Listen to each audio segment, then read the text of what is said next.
I missed you, baby sweet. It was a day. It was a day.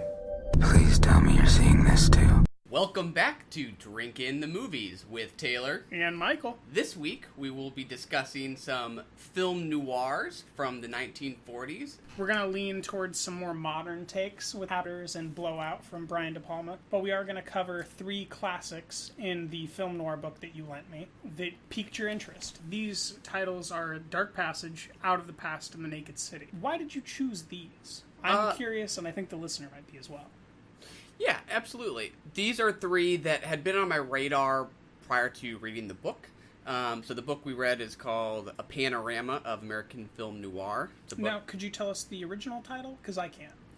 The French title? Exactly. Oh, I will not dare try to pronounce it is certainly a French-centric noir book that kind of gives you an understanding of how France was restricting the depictions of film and the freedom of speech in cinema in France, which I found to be quite interesting while I was reading through the portions that I got to. Yeah, sort of one of the first comprehensive takes, critical takes on film noir. This is sort of the book that, in a way, kind of coined the term. So it's, interesting for that reason, even though it's something that's now been discussed for decades. It's kind of fun to just go back to where, the ideas kind of originated. Where the apple fell from the tree. Exactly right. So did you, were you drawn to The Naked City because of what they say about cutting it to ribbons and how much the France kind of restricted the original work that was edited? It actually wasn't so much for something specific in the book, but I had seen another noir by that director, Jules Dassin, called Brute Force. Which I really was piqued by reading about the depictions of acute violence that are mentioned within the book about this film. Yeah. And I was like, why didn't we pick Brute Force? But now I know. Right. I did enjoy Brute Force quite a bit and was interested in seeing something else that Jules Dassin did and had really heard about The Naked City's incredible sense of place. So it's one of the first films where I felt like, or it's one of the earliest films where I felt like it had a sense of place. Yeah. That was physical, that wasn't staged. Yeah, absolutely. So that one had been on my radar since I kind of saw Brute Force and wanted to see something else by Jules Dassin. Dark Passage, I felt like there had to be one with Bogart in it. We both have seen The Maltese Falcon before. We've talked about that before. And it's considered to be his best, at least in the promotional materials. Oh, absolutely. Yeah. It's kind of a funny trailer. And you thought The Big Sleep was good.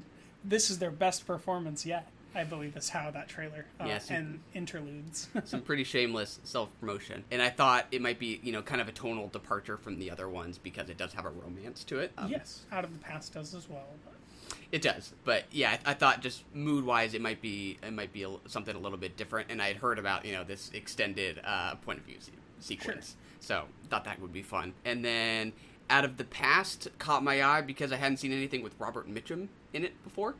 I don't think I had either.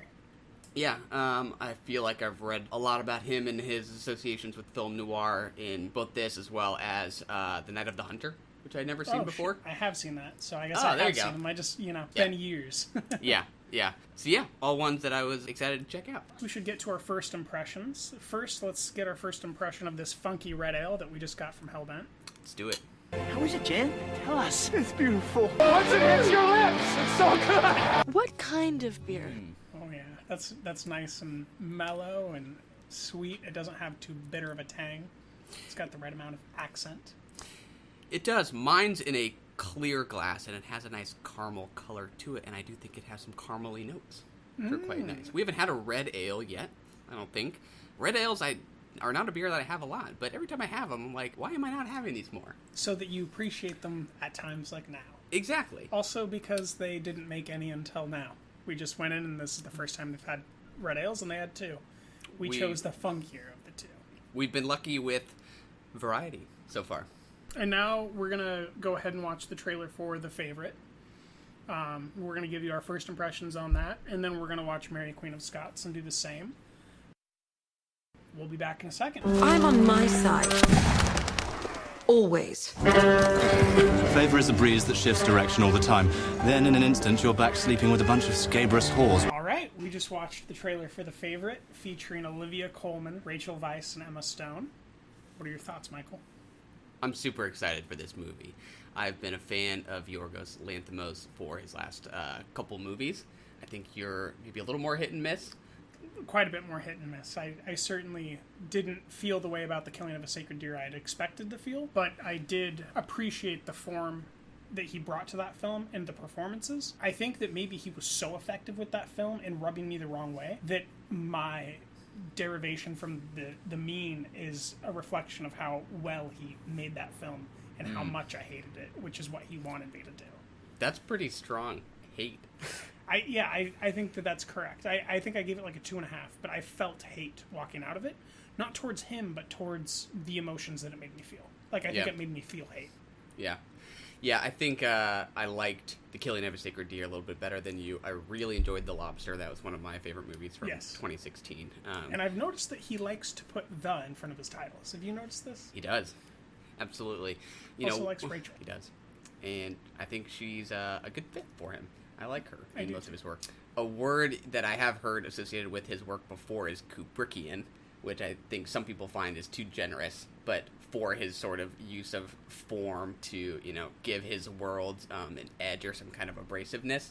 I can see that, but I think that Kubrick personally is more sterile. And I think that he has more living, breathing characters that are just kind of raging against the normal behaviors that we would see in a normal person. But I definitely see, like, form similarities. Yeah. So if I think about this as, like, in what way could I see this relate to Kubrick? Because I've heard Yorgos compared to Kubrick certain times before. To me, this is sort of like a Barry Lyndon maybe meets A Clockwork Orange. It's kind of his period piece, but it clearly looks like it has some, doses of surrealism or something kind of bizarre. Just and like probably The Lobster and The Killing of a Sacred a little Deer. repulsive somehow. Yes. But also with this kind of tinge of dark comedy, right? Like, I just would not be surprised if I laughed during this movie and am sort of repulsed at the same time. Because I think that when I was watching The Killing of a Sacred Deer, people were laughing, and I was never one of them. And I would like to be the person that laughs like I was in The Lobster. Yeah, I definitely laughed more during The Lobster than The Killing of a Sacred Deer. I find that odd. I think that people were laughing, but I kind of understand it at the same time. It's a weird thing, and I think that is kind of a testament to his handling of tone, right? I think that he's kind of in this weird vein where Kubrick would meet the McDonough brothers, the Irish brothers that make those dark farcical comedies that people are very repulsed by or very receptive to. Yeah. 3 Billboards last year, War on Everyone, which is as politically incorrect a buddy cop film as I've seen in the last decade, which I personally loved, but a lot of people hated it. It's this weird tone that I think that he's taking as well, where he's depicting these things and making fun of them, and I didn't get or grasp The Killing of a Sacred Deer. I certainly hope to get The Favorite. One thing that this made me think, though, is that Emma Stone may have dropped out of Greta Gerwig's film Little Women because she just made this period piece film, and maybe Greta's film is shaping up to be something that she just doesn't want to. Maybe she's tired of doing period stuff. This is kind of what I'm thinking. Yeah, that might have felt like a little bit of too much of the same. Yes. I could understand that. She looks fantastic. Rachel looks fantastic, but the clear standout in the trailer is Olivia Colman. She looks fucking incredible. She looks as good as Julianne Nicholson's performances have been this year. Yeah, I think Yorgos does have a strong sense for casting. Yes. So I don't doubt that we will enjoy the performances as you love. Yes. Barry Keogh? I never know how to pronounce his last name. I loved his performance, even though I didn't like that movie. I loved his performance, and he's one of my most anticipated performers that I'm always looking towards what he's doing. Yeah. And what he did in Dunkirk in his brief moments were so empathetically pulling that, Yeah. Definitely a good caster. Or he has a good casting director, perhaps. Yeah, we also saw Barry in American Animals earlier this year. Which I we don't were think... less receptive to. Absolutely, but I he liked still him had quite a great bit. performance, yes. Yeah, he was fun. All right. Any last thoughts here? I don't think so. Very excited to see it. Let's cheers here and watch Mary Queen of Scots. I will not be scolded by my inferior. Your inferior? Are you afraid, Henry? No. Good. Because our swords are not just for show. All right, we just watched the trailer, the official trailer, not a teaser, for Mary Queen of Scots. What do you think? I'm a little skeptical after watching this trailer. It's a title that's been on my radar and I've kind of been looking forward to, but this is really the first visual that I have of the movie. To me, this looks a little bit more like kind of typical Oscar bait to me than I was expecting. 100% Oscar bait look to it. Kind of the prestige costume drama. I'm not quite sure how this might surprise me. Well, it kind of seems like we know what we're in for with expect this. it to surprise you. Exactly. Is that what you're looking for out of a film, though? To be surprised? Oh, yeah, for sure. Like, I would not be surprised... Well, sorry, I shouldn't use that word. But when we watch The Favorite, for example, I will expect some surprising tonal shifts, some surprising, uses of violence in combination with comedy. So this comes back to our... a conversation we had before, I can't remember exactly when, where you are kind of equating all film with a great director, a great auteur. Mm-hmm. And I think that this is a film that doesn't have a good auteur, but that doesn't, or even a great auteur, and probably not even a good auteur, but that doesn't mean that it's going to be absent of value as a film. Certainly possible, but I mean, if we have the choice in our movie watching to watch things, with a strong authorial voice, and movies that don't have that, why wouldn't we talk about, the fact that one seems to be more pleasant or more enjoyable than the other? I mean, I'm sure this has value. We shouldn't talk about it. It's just, to me, I wouldn't be. I'm not saying this will happen, but I wouldn't be surprised if this is the first or third button in someone's development to becoming an auteur, where they're working through the studio in a way that, they can't do what Yorgos Lanthimos did. They can't do what Steve McQueen did. There are good directors out there. Last year we had a crazy, beautiful, original, I think, auteurian piece in Professor Marston and the Wonder Women. Oh, yeah, I didn't see that one. That we wouldn't have had without the chop development that she had on her previous feature, and I don't remember the name of it. So yeah. I do think that there's certain things we can look for that will bring value to the film.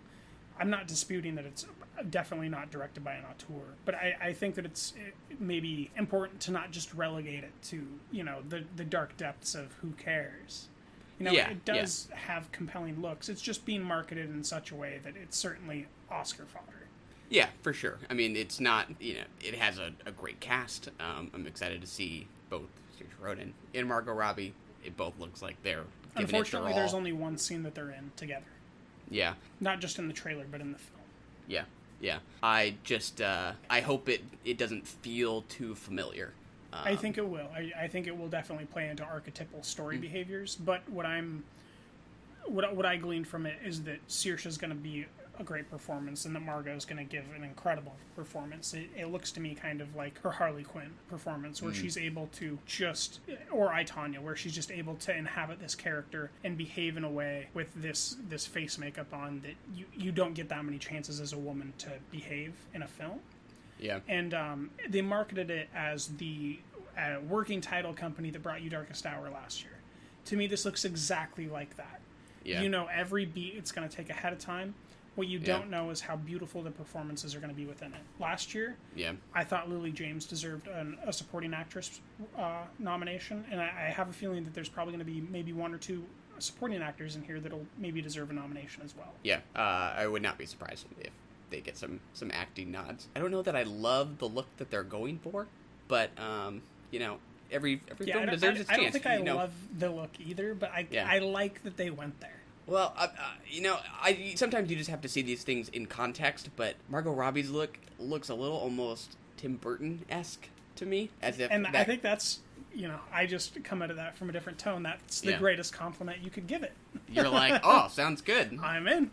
Yeah. 1989 Batman, sign me up. Yeah, first impressions, I think, are, always exciting, but sometimes misleading. It'll be interesting to see how these go on to map how we interpret the films and rate them at the end of the year. But I guess, are you expecting to like the film, or are you expecting to give it a similar review to, like, The Meg? Ooh, I think it will be probably more compelling than The Meg.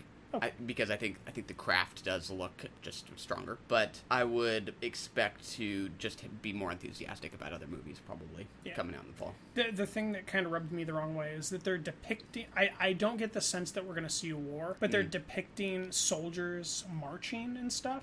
Yeah. And I really don't like when they kind of juxtapose the idea of war, showing soldiers marching, but then not showing the battle. Yeah. It's fine in Macbeth, but I don't want to see it really anywhere else. I'd rather just have a cutaway of them commanding soldiers and not watch them march. I think that's kind of a pointless thing. But if they do have a Braveheart battle scene, I'll retract this statement. But if they don't, then I really don't like spending screen time on that, because I have a feeling it's going to be one of those 2-hour, 15-minute films where you could just cut out the soldiers marching and probably get down to 145. Probably. That would not surprise me. All right. Well, that was first impressions. Let's take one last swig of these and see Cheers. where we're at. Yeah, I still love it. Still a good beer. I think, as always, I will finish it. That's a clever way to put it. And now we want to put you into the point of view of a man barreling down the road inside of a barrel from San Quentin Penitentiary. That man is Humphrey Bogart. Bogey himself. And the film is Dark Passage. Directed by Delmer Daves from 1947, I believe, or 1948, one of the two. You did a little bit more research than me. I just know that I loved this particular picture, and that you did not love it, so you're wrong. Will be number one. And number two, you're wrong. Oh. So let's figure out why you're so wrong about this amazing picture. Those are fighting words. These are fighting words. I'll go to bat for this. This is like BioShock the movie. So if I remember correctly, you give it five stars, but no heart. No correct? Heart. Yeah. No heart. Noirs are really hard to get a heart from me. I think the Maltese Falcon and Vertigo, if you count Vertigo as one, are maybe the only ones that are ever going to get a heart from me. Yeah. Just because a heart's more of an emotional latching onto, and I don't know that I ever felt emotionally attached to Humphrey's relationship with Lauren Bacall.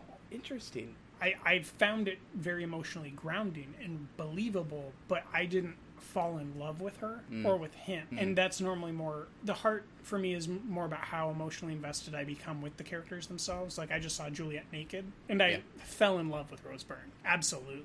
Like, and Ethan Hawke. Absolutely. Chris O'Dowd. Absolutely. Like, you fall in love with these characters. Yeah.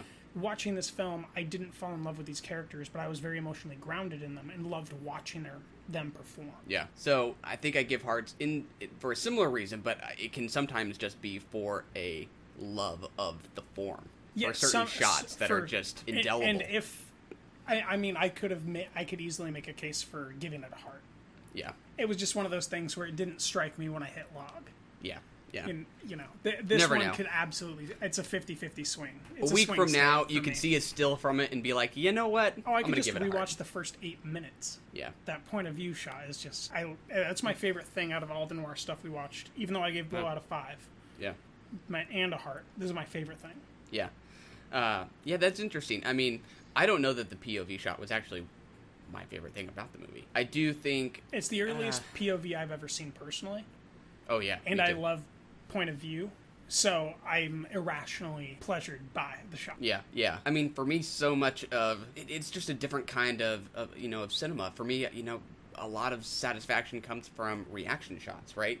Yes. Thinking about kind of the Hitchcock technique of showing an actor looking at something, cutting to the thing they're looking at, cutting back to the character, and getting their reaction. That's something that the POV deprives you of. It's just a different kind of experience, which for me... We do get there later in the film. Yeah. But do you think that any other director is camera lies besides Hitchcock? Probably. I don't know if I have a good example off the top of my head. Because I used to make that argument, and I've since shifted around where I don't know why Hitchcock is the way that he is, but he's the only auteur that I watch where his camera does lie to me. Yeah. He's kind of Spielbergian in the way that he manipulates an image and takes you on a story, and that story is counterintuitive to the story that you're witnessing, and through dialogue and storytelling within the narration or voice context of the film. Yeah. And I don't experience in any other film or any other filmmaker the lie being presented the way that Hitchcock presents it.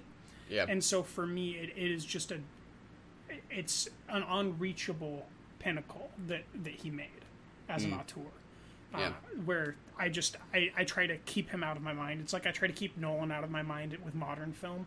Yeah. Because it's useless almost to compare the emotional grounding in beautiful visuals that Nolan gives me, the way that it's useless to compare what Hitchcock was capable of doing. Yeah, yeah. That's fair. Maybe to invoke Hitchcock and try to compare it to his approaches is unfair, but even just speaking more generally, I think a lot of, aesthetic pleasure for me that I get from movies comes from reverse shot, which is just a different kind of storytelling. Shot, reverse shot, meaning subject, witness. Yeah, Gotcha. yeah, exactly.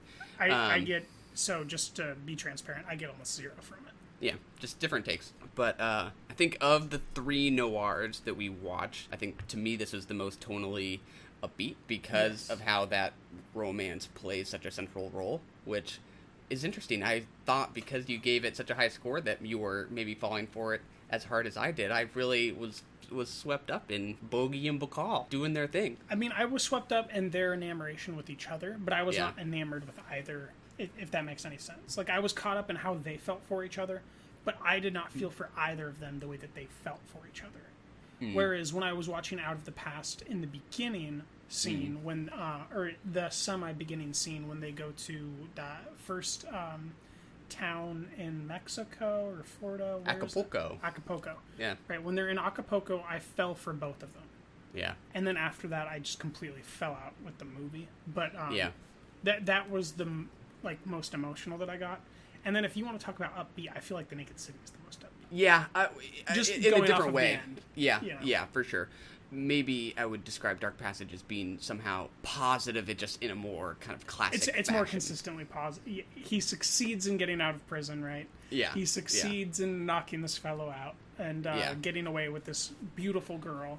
Yeah. And all of that had me, because it's all point of view then, and I feel like I am him. Yeah. But once he gets his facial reconstruction surgery and we kind of switch to that format, the empathetic magnetism I was feeling kind of fell out. Yeah. I was still very emotionally grounded in them, but I experienced a shift of perspective because I was no longer the beholder. I was beholding the beholders.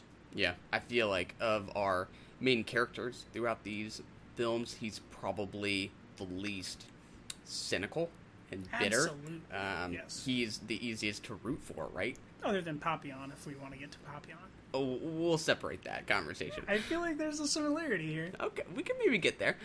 Yeah, I don't think he's really kind of the anti-hero that you think of just when you think of noirs. Like, he's a bit more of a kind of a classic hero. I think more about John Wayne when I think of Humphrey Bogart than I think about, like, an anti-hero. Well, I guess, I mean, I can see... I don't know if I was saying that about Bogart in general, because I think he does that in, like, the Maltese Falcon, where I feel like he's more morally ambivalent there than he is in Dark Passage. I think I might just have movie star syndrome with him, where it's kind of hard for me to inhabit his aura as a voyeur or something, and not be thinking of the gravitas of his accolades, of all the films that he's done and all the respect he has, kind of like if you were to watch John Wayne. Yeah. When I was kind of writing down my notes, I noted that this was an unambiguously happy ending, in my opinion. And to me, thematically, is very different from something like Out of the Past, which, as its title suggests, you can't outrun your past. That's sort of this idea that's running throughout Out of the Past, where, as Vincent Perry, Bogart's character in Dark Passage, kind of succeeds. This transformation why he don't you undergoes. tell the listener exactly how it ends? Yeah, so... in the end, Bogart's character, Vincent Perry, does manage to get out of the United States. He goes to Mexico, I think, and... I think it's kind of up in the air. Yeah, where exactly he is, you mean? Yes. Yeah. But prior to leaving, tells Lauren Bacall's character, I can't remember her name, to meet him when she can. And sure enough, when he can't he's... telegraph her or telegram her. Exactly. We see him waiting in a little... it looks like a cantina of some kind. He's sitting there alone, having a drink, and sure enough, the record that they've been playing together throughout the movie comes on in the restaurant, and he turns to the entranceway, and there she is. I don't think that there's anything ambiguous about it. She begins to approach him, and I believe we fade to black. Yeah. So to me, one of the kind of questions I had, I guess, just about this movie is why the sort of noir form made sense for this story, right? Like, to me, one of the things that makes noir so compelling is, as Josh Larson calls it, aesthetic thematic coherence, where this low-key photography, the really stark contrast of black and white, seems to just kind of fit with this contrast of good and evil or just moral ambiguity. Whereas this film, it has that same kind of look for parts of it. It does have moral ambiguity, I would argue. Let's go there, then. Okay, so there are crucial moments and choices throughout the film where you, as the viewer and the voyeur, so viewer meaning when you're kind of the subject, when you're still in the POV phase, and then you as the voyeur when you're no longer in the POV phase, there are certain actions he takes where while you're watching, you don't know if that's the right choice, and you don't necessarily think you would have chosen differently, but you are in that morally ambiguous space, and I feel like that's exactly what moral ambiguity is, when you don't know what you would do, and if you were there, would you be reacting with your fists the way that Humphrey is? So the first moment is while we're still POV, and he's picked up in the slow-moving vehicle by the fellow who recurs. Yeah. And he figures out exactly who he is, and he punches him out, and then Lauren Bacall comes and picks him up. Yeah. Was that the right choice to punch him out? Hard to say. So it's morally ambiguous, right?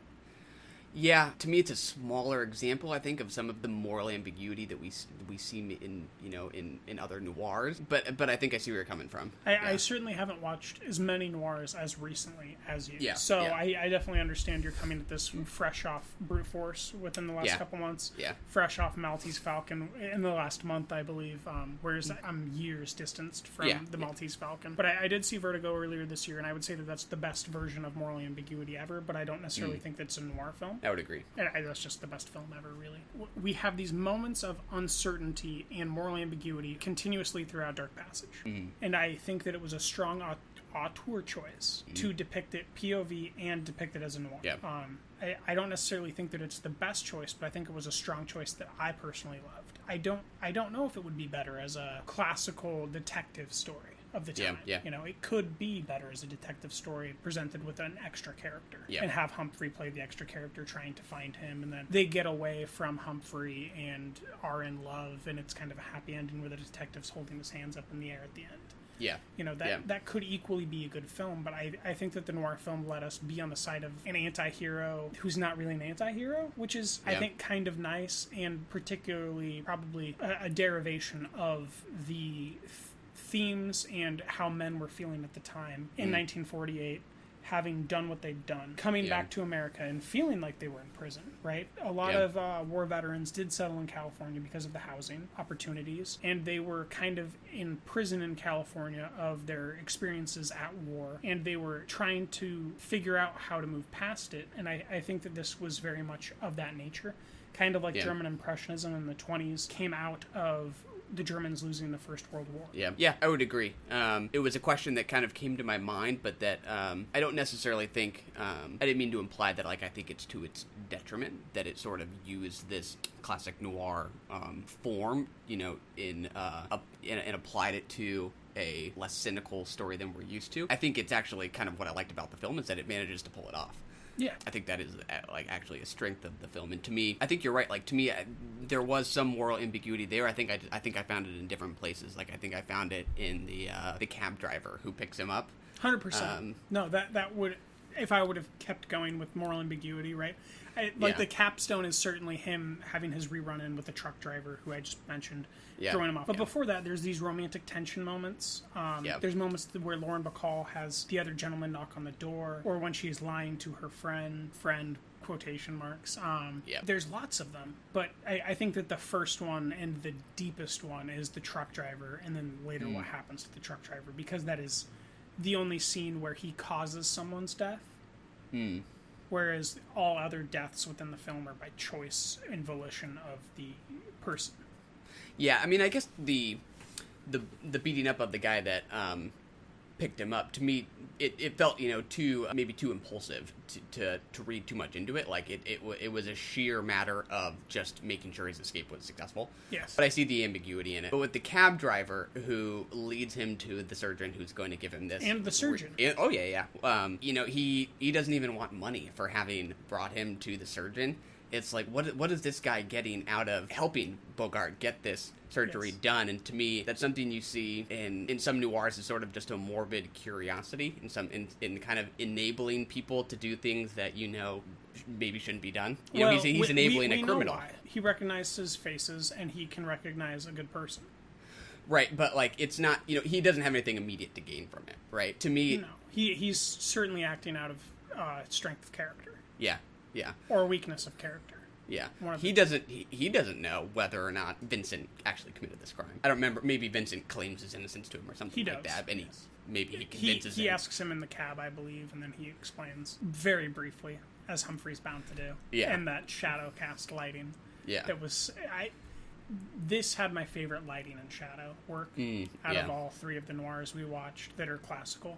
Yeah. If we're not counting Blowout as classical, these are yeah. This is definitely my favorite lighting, cinematography. Everything is by far my favorite out of. Yeah, for sure. Yeah, the so couple. You agree? Perfect. You're on the record. I enjoyed it quite a bit. All right. Good, so I can... We're both very positive on it. I mean, we can split hairs about the stars, just but... wait till I destroy you during Out of the Past in the next segment.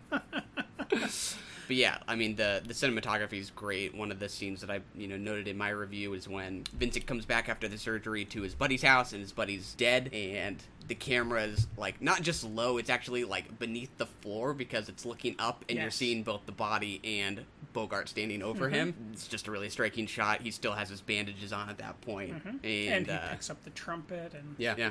You're thinking, no, don't get your fingerprints on it, you stupid fool. You're kind of emotionally invested. Yeah, I also noted some of the deep focus where we get shots of Vincent Perry in the foreground and cops in the background. Yes, and it looks like they're always just on his heels. Really striking shots.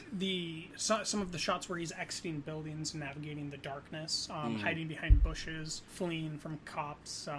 It's all very striking. I would have had to go back. I didn't, and spend more time kind of studying exactly how they were lighting those to figure out exactly why it's so much better than Out of the Past was for me. And then it's very easy to explain why The Naked City wasn't good. It's because they didn't control the lighting of New York. Yeah, on location. Yeah. But it wasn't overwrought, which is my biggest complaint with Out of the Past. Interesting. So I loved it. You thought it was better than Out of the Past? Oh, no. I thought Out of the Past was my favorite of the three. I was trying to trick you into it, but okay.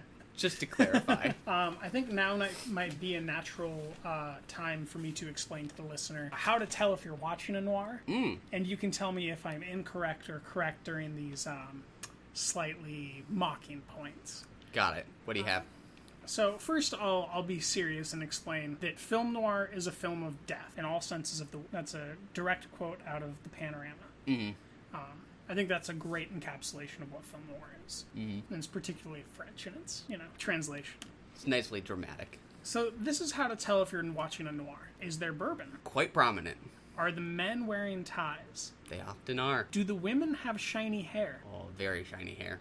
Do the women have more than one gentleman caller at once? That's a good point. Do the punches have sound effects? Oh, we're going to talk about punches and Out of the Past. Are there cabbies? Got to get to where you're going. Is the past revisiting the subject of the film? That's a good one. Is there smoking? A lot of smoking in Out of the Past. If you can check next to each one of these details, you're watching a film noir. It's a pretty concise summation. You think you have all those points in Out of the Past? I definitely do. I think you do. Yes. I think that the only one that gets away from it is The Naked City, and I think that's because of the originality of the auteur behind The Naked City. Yeah. Even though I think that in passing, all of those things are present, but I don't think that they are the focus the way that they are in A Dark Passage and Out of the Past and The Maltese Falcon and probably Brute Force and The Night of the Hunter. Because those are all more staged, whereas the cabbies in The Naked City would be in depth of frame. People smoking would be more in depth of frame. People drinking would be more in depth of frame. They would be literal people living in New York. Yeah. And not subjects of the film. Yeah. I cannot remember the quote off the top of my head, but I know Roger Ebert had some kind of funny quote about Out of the Past and his just astonishment at how many cigarettes are smoked in this movie. Yes. That was like his first comment in the review. He was like, my God, these people smoke a lot. Yep. But Out of the Past, let's get to it. I'm happy to get done with handling it. So let's get it out of my past already. This was my favorite of the three. I gave it a 5 out of 5 with the heart. This was my least favorite. Yeah, I think this had everything I could want in a noir. This had everything I don't like in noir. Interesting. It's still good, though. Yeah. I won't dispute it's good, maybe even great. The pacing, the overwrought lighting, like I said, the over-development of characters that end up not being central to the story in any way, all these side turns we take, and then we go back to the same building. I didn't like it, and I think that it might be because I knew the story before it happened, and I was really disappointed that I wasn't surprised.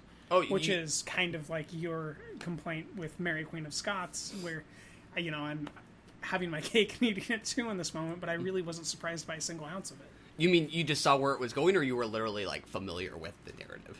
I was familiar with the narrative because I've watched enough and read enough stories where I just felt familiar. And then as it developed, I knew that the relationship that I saw in the town with that girl was less honest and less powerful than the other relationship. So I knew that relationship was playing second fiddle. So I think that the emotional gravitas that happens where she finds out at the very, very end that he was going to leave from the mute meant deaf kid. Nothing to me because I already knew it. And I think that if I hadn't already known it, that could have been like at least half a star. Yeah. Kind of like in Searching yesterday. I think that if I would have been more emotionally pulled by that film in any of its moments, I would have been able to find the 4.5 and 5s that everyone else is giving it. But we're giving it a 3.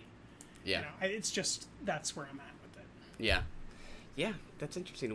This hit us differently. To me, this had everything I could want in a noir. I mean, I think this isn't necessarily a strength, but I think it does have most of the things that people just think of when they think of noir. It's got your private eye, it's got the femme fatale, it's got your... Bourbon, it's got men in ties, it's got women with shiny hair, it's got women with too many gentlemen collars, it's got all of it. It does. It has, the double dealing... it has that moral ambivalence and cynicism to it. So I did love Kirk Douglas. Oh, yeah. He's great. Fantastic performance. Yeah. Loved watching that. Great experience there. Yeah. I really, really liked Robert Mitchum, as well as Jane Greer. I think Jane Greer as Kathy Moffat is by far my favorite femme fatale of the noirs I've seen. She was my favorite actor other than Kirk in the film. But for me, Lauren Bacall is... still top tier. Oh man, I would pick Jane Greer any day. Particularly, I mean, a handful of scenes, but I think of the scene when they go to the cabin, Kathy, Robert Mitchum's character, and his partner catches up with them, and they have their fight at the cabin, and Kathy sort of withdraws to the wall as they're punching each other, and she kind of has this placid look on her face that's just... kind of a neutrality of what will happen. It's perfect to me in its ambiguity of who she wants to win this fight and how she can play it for herself. Yes. Or is she genuinely concerned for Robert Mitchum's character? I think from start to finish, there is always, to me, this chance that she does feel something for him.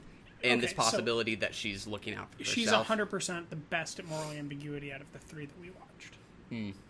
Actually, out of all the films we watched, she's got the best moral ambiguity. Even including Sharp Objects. Like, absolutely the best moral ambiguity. And if I was reading it off of that, like I think you might be leaning towards, that's what I would go with. But emotional investment, I just was drawn in more by Lauren Bacall because she was kind of a raw nerve of emotion and openness and trying to share her wealth, trying to do the best that she could for someone she knew was innocent. And I really believe that she was in love with him. And I think that makes her a much more forgivable and earnest character. And I like my characters to be forgivable and earnest and good, mostly. This is just, pick the week and it'll change. But that's just the way that I was leaning when I was watching these. But if I would have been leaning the other way, you're absolutely right. She's the best at moral ambiguity, by far. Yeah, I think you're right, that there aren't too many characters here that are super forgivable, and they all die at the end, so, it's... The deaf character, hard. I would say, is the most... Or the mute is the most forgivable character. He survives. He does. But, what else? I really, really liked the dialogue. To me, this felt like the best hard-boiled dialogue, and the delivery from Robert Mitchum, I thought was just so satisfying. I think about a handful of lines that I'd put down in my notes. One was when he meets Kathy Moffat on the beach in Acapulco a couple nights in a row, and she, finally confesses. They kind of confess to each other about, having had this past, and he's there to chase her, and she's saying, but I didn't steal from him, don't you believe me? Don't you believe me? And he says, baby, I don't care. To me, that's ambivalence. He knows. I think he knows, and he can't resist the temptation of this femme fatale. To me, that's just the perfect setup. Man, what were the other couple lines? There's one when they go to the casino. I think they're still in Acapulco, and she's playing roulette, I think. And he says, after she rolls the dice, that's not how you win. And she says, there is no way to win. And he said, there's a way to lose more slowly. Another just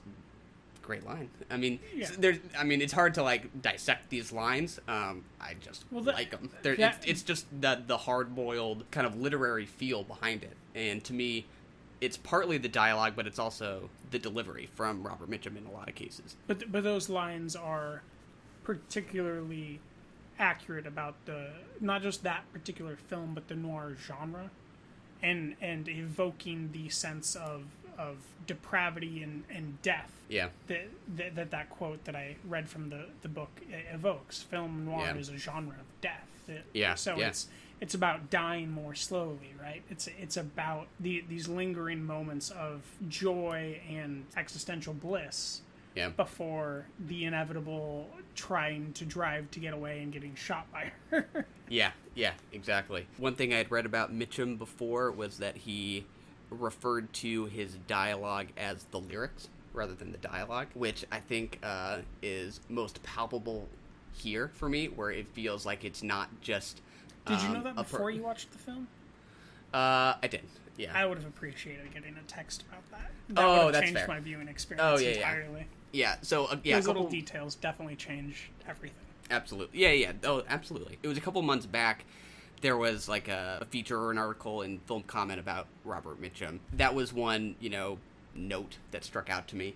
And I was like, I think I'm feeling that here. I think there's something kind of musical about, like, the rhythm of this vocal delivery. In retrospect, I can kind of understand it, but without knowing it while watching it, I don't think I could pick up on it in the same way.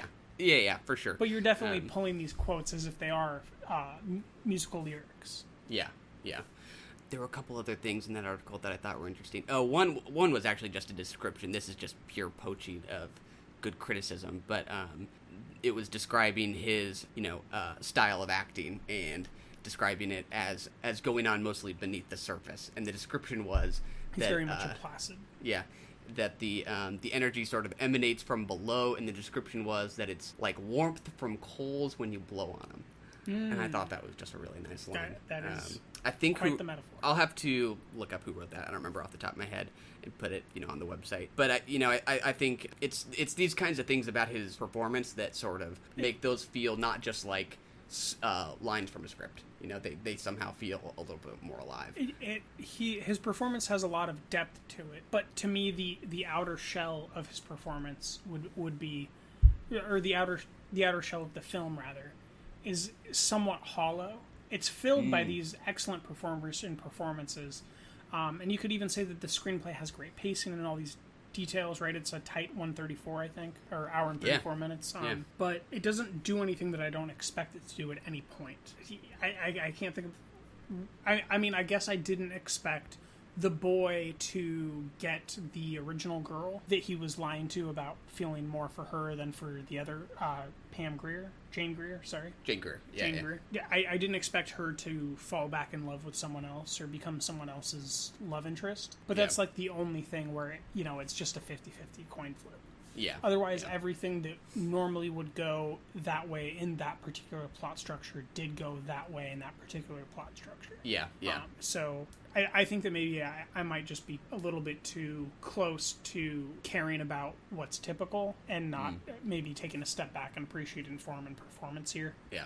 I could easily see me in a decade revisiting this and giving it, more of a 4.5, like I think you did.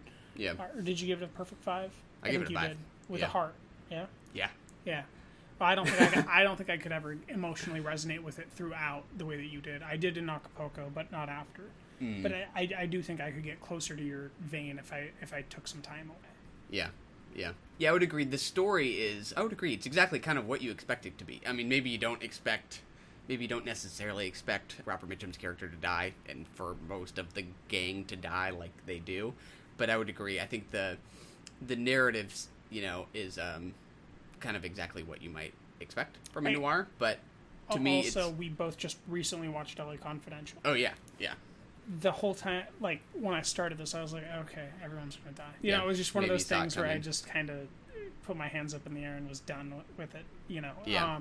And I didn't let the performances didn't work on me. It's not that I didn't let them, but what I gave to them, they didn't continue to give to me. And I think that the tonal shifts of the character maybe got in the way for me of enjoying the performances consistently.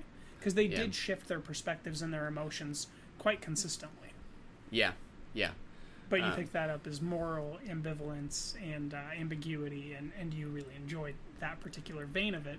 Yeah. So I think maybe if I go back and try to mine that same vein later, I could maybe get more of what you're getting. Yeah, yeah. And just in regards to the style, I mean, I think that's maybe what, did kind of surprise me is, that's interesting, you described it as overwrought sometimes, like it was maybe just too heavy-handed. Absolutely. The lighting of that film is very overwrought.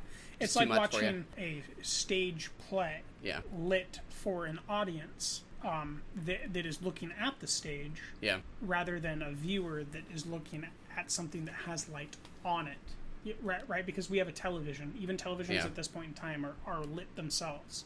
Yeah. And we are presented with shadows that are at least at 3 angles constantly. Yeah. Which means that we know, and the other thing is that we know that there's only one light source in this room quite constantly. And sometimes there's no light source in a room, and we have bright stage pageant lighting, giving us a triple angle shadow. One on the left wall, one on the right wall, one in the back corner. Yeah. One in the back wall, one on the left side of the floor, one on the right side of the floor. Just too much for you? Constantly. Distracting? Overhead lighting outside. Overhead lighting outside, that drove me insane. Really? Yes. To me, I totally get it. Like, there's no way, like, I'm trying to, like, invalidate your feeling. Like, that completely makes sense. Stop wanting naturalistic lighting in the 40s, you son of a bitch. Yeah, I mean, to me, if you think of, like, if I think about film noir as, sort of this combination of hard-boiled detective novels and German expressionism, where they were literally, like, painting sets black on one side, white on the other, because it was cheap and it was to evoke a feeling that they couldn't otherwise do. Mm-hmm. That's okay with me, for it to be dramatic, because it's sort of conducive to the atmosphere. But it took you out of it. That makes sense. I absolutely agree with you that that's okay. But I think that the tone that Out of the Past tries to play is a realism tone. And I think that when the realism juxtaposes the choices made to depict the artistry within the film, that's where I no longer follow. And that's where, like, when Dark Passage is making the choice of attempting to depict things in POV and attempting to show us lighting outside, at most they only ever show one extra shadow cast from the wrong direction. Whereas in Out of the Past, consistently, constantly, it's 3 different shadows coming from all different sources that are brighter than the actual light source that is in the room. Right? So we'll see a lamp within a room, and then we'll have shadows cast from separate light fixtures that aren't even that light fixture. Yeah. And the tone that Out of the Past has is, I would say, is hyper-realism. Okay, yeah. As far as noir, like, there's all these things going on under the surface. You don't know whose side she's going to pick. You don't. I mean, the average viewer probably doesn't know if he's invested. I'm sure you didn't know if he's invested in the femme fatale or the original girl from town. Yeah. Right. Yeah. This is kind of a hyper-realism style of storytelling. Yeah. And when you make choices that take away from that storytelling choice to depict your story, I personally don't find it to elevate the subject, rather to detract from it. Yeah, that's interesting. I mean, it's just a different impression. Like, I don't know that it felt like realism to me. To me, it felt about as kind of stagey as most other 40s movies to me. It's certainly the film, but I'm talking about specifically the narrative structure and the characters. Yeah, I believe that Gone with the Wind is pageantry. Yeah. Okay, Wizard of Oz is pageantry. Right? Mm-hmm. It's kind of the surrealism, beautiful, fantastical folktale. Yeah. Out of the Past, I think, is a lot more of realism than even Dark Passage. Dark Passage has kind of a fairy tale element to it of, being set free. Yeah. Even the Naked City is kind of this, like, almost haunted house you can make this argument. Yeah. Out of the Past was like a piece of realism. It was all of these different people in this town. Yeah. And their fixtures in life. From San Francisco to that other place that I don't remember the name of. Is Northern California, I believe. The small town. Yeah. Yeah, Northern California. But it's kind of realism, right? Like, it's a real little town. It's really what it's like to be in San Francisco. It's all these different details. Yeah. And I felt like it was trying to express itself as realism, but in its writing and in its tone and its character work, I think that it succeeded in having realism in that noir genre. Yeah. But the way that they depict it, specifically that lighting, detracts from those choices. It'd be like if, when watching The Revenant, if Leonardo DiCaprio, Tom Hardy, and the Bear always had 3 different shadows cast. Yeah. Behind and to the left and right of them. Yeah. Yeah. It's the same sort of realism to me. It's basically a man fighting nature, which is the nature of his past and his past choices. Yeah. But with, just because noir is so lighting centric, you're either going to lean one way or another, and I just lean very far away from the choices made. Yeah. I think we split. I mean, I can't characterize it as a realism. To me, it's first and foremost about mood, atmosphere, and those kinds of qualities and texture to which the light contributes, and to which that dialogue contributes. I don't think people talk like that. The tone and the characters and the settings were trying to reach a certain type of realism. Not in the way that I normally describe movies as realism. I agree, it's perhaps a slightly more realistic kind of sequence of events, because it's just a matter of, people kind of in and out of each other's lives. Mm-hmm. But I think, these are kind of theatrical performances, like especially Kirk Douglas. Like, I don't know that doesn't feel like realism to me. And I don't know that the dialogue when he arrives like in realism. Acapulco, it certainly is kind of the surreal moment that, to me, went against the grain of the film as realism. And that's why it felt kind of like an almost out-of-body experience of horror. Like, holy shit, he's here now. And the way that Robert Mitchum plays that within the cafe and getting him into the car and everything was wonderful. Yeah. But to me, it went for a realism tone. And I recognize that there are differences in film realism and novel realism and just the word realism. And then if we go back to the 40s, realism at that point in time means something different. But just a general sense, I felt like this tried to be real. Yeah. And I think that the lighting was surreal. Yeah. That's fair. Okay. We'll leave it. All right. Naked City. You like? The director. You know the year. I don't recall any of these. Why don't you give our listeners a nice little lead in here? This is directed by Jules Dassin. 1947, 1948. I forget. I think which it had of those 2 years. Interspersed release based on the book that we were reading. Between its worldwide release and its release in France and the United States, I think it had its 47 release here in America. Got it. Shot primarily on location in New York City, as I'm sure we'll talk about. Yes. The titular Naked City. Sort of a cop procedural, yes. I would call it, with no actors or actresses that I know by name. But Me that's neither. not a I was hoping detriment. that you might know the Irish police commissioner, or whatever his lieutenant perhaps would be his title. I should know his name because he was great. I loved that performance so much. Yeah, I was sort of shocked that I kept waiting for him to become, or just be a side character. I'm like, nope, he's our main guy. Yeah. And it's and great. He's just steering the wheel of all these other cops the whole time. They just show our femme fatale, arguably, being manhandled, and then we see her dead body, and that's all we get. Yeah. And I think that in a panorama of American film noir, they specifically call out how this is the kind of the most condensed and accurate depiction of what noir in a moment is. It's these two men mugging this woman and taking her jewels. And I loved this film. I loved its moments. I loved when our side character goes home and has a moment of intimacy with his wife, and then she explains that he has to beat him for a very acceptable reason, even though their parents try not to beat their children. And she kind of makes this moral plea that, I don't care about that anymore. I care that our son doesn't walk into the road by himself because he's 4 and because I don't want him to die. Yeah. You know, this is where, you know, it's kind of unanimously acceptable to hit a kid because it's very important that you instill in them that they do not walk into traffic, that they do not put themselves at risk of being hurt by a bullet or a car. It's the same idea. Yeah. Travels fast, made of metal, will kill. Yeah. And that kind of grounded it in this emotional certainty that I loved. Where moving forward, I knew exactly after that scene how I felt about everyone, and I was just happy to be alive in New York. Yeah. And I felt like I was experiencing the 40s kind of. It had moments that were troubling, like when every single woman was wearing high heels on the subway. Mm-hmm. I was particularly like, Jesus Christ, we've come a long way. Yeah.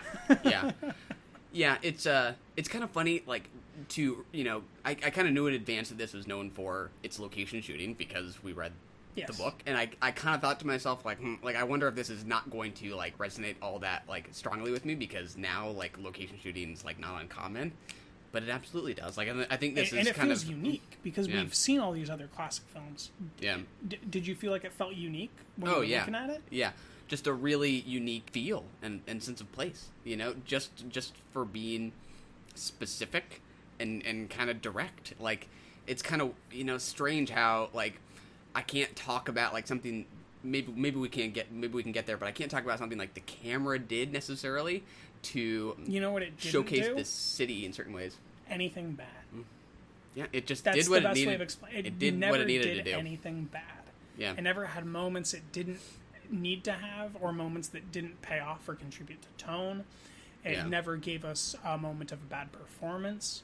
Yeah. But it never gave us great performances. It never gave us beautiful camera angles. It never gave us something we hadn't seen before. It never gave us something we haven't seen better. But it did give us consistently good versions of all of those things all of the time. Yeah. And I think that's why I just liked it a whole lot. I didn't love it, but I liked it a whole lot, start to finish. Yeah. I think that its strength and maybe its greatest strength that I don't know that I could compare to another example, has nothing to do with the camera, and that's the narration. The narration of the naked city and the way that they kind of depict America through this voice narration is, I think, my favorite voice narration that I can think of. Yeah. Just period, ever. Maybe Fantasia could outdo that, but, you know, that's comparing heaven with heaven. You know, that's comparing paradise to paradise. That's high regards from me. Yeah, it was kind of jarring because I don't know about you, but I half expected it to stop after it went. And it does have moments of stopping where you don't expect it to come back, and then it does. I thought it was just going to be for the introduction because it's announcing the cast and the director, and I thought that's just and it kind of felt like a technical film. Yeah, intro almost, right? Like I was like, what am I watching? This is very odd in tone. Yeah. You had described it as tonally upbeat, and it's like I feel that. On the other hand, like I kind of feel a certain pessimism about it because of how this murder is sort of, you know, drenched in all these other, you know, cuts that we're getting of just the city at work. Yes. And it's sort of feeling like... No, it certainly feels like there's more depravity to happen.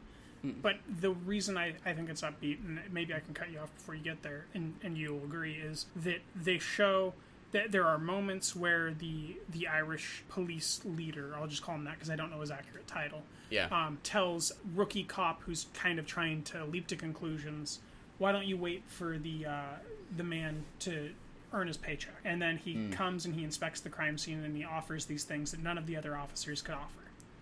Yeah. And the film, that's like a consistent theme with this film. Everyone that's earning their paycheck is doing their jobs. Yeah. It doesn't matter where you go. They're doing their jobs. And if they're not doing their jobs, slowly, deliberately, with proof and evidence, the police are finding out. Yeah. And they're getting them, and they're convicting them, and they're arresting them. Yeah. Or the individual dies, like at the very end.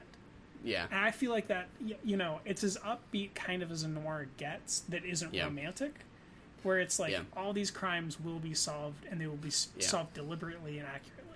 This is a false depiction, but it's still like it's very much an American romanticization picture of trying to re-enamor war vets with their country, I think. Yeah.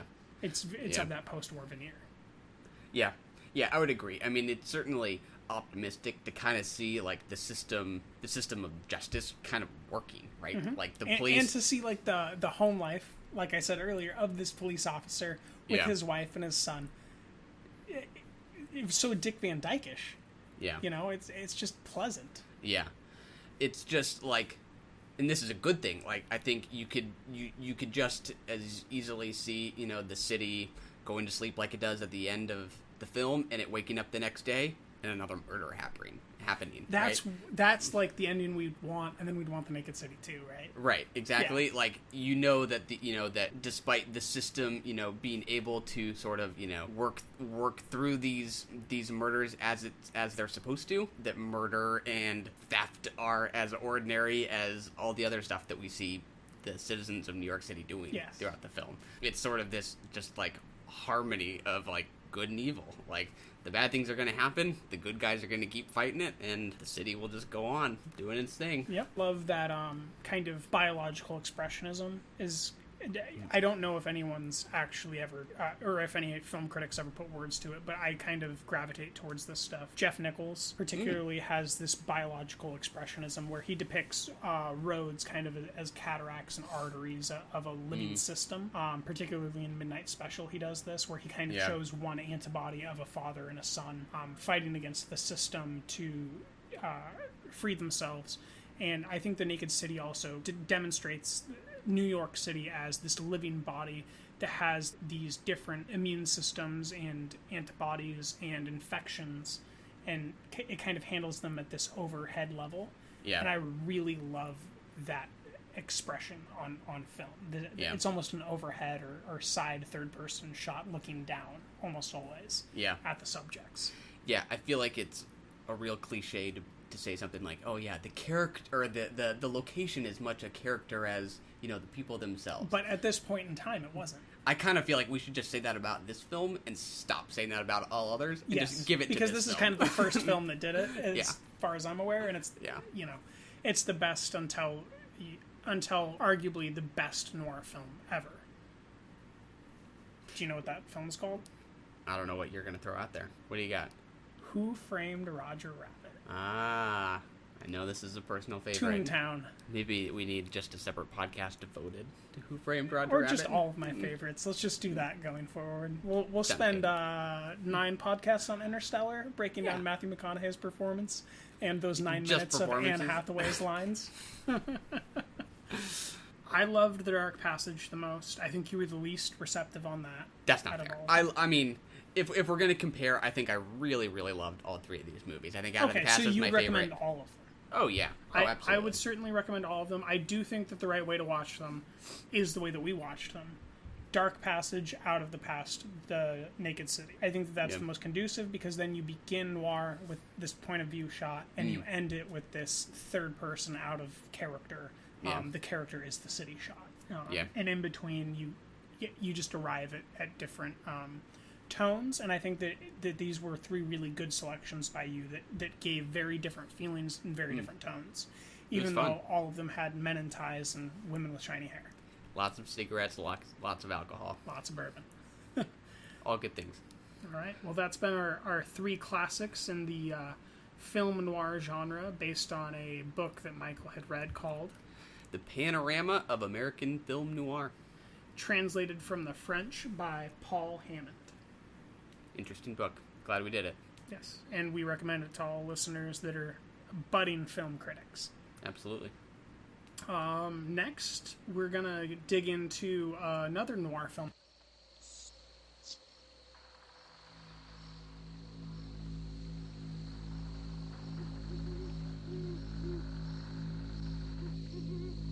It began with a sound that no one was ever supposed to hear.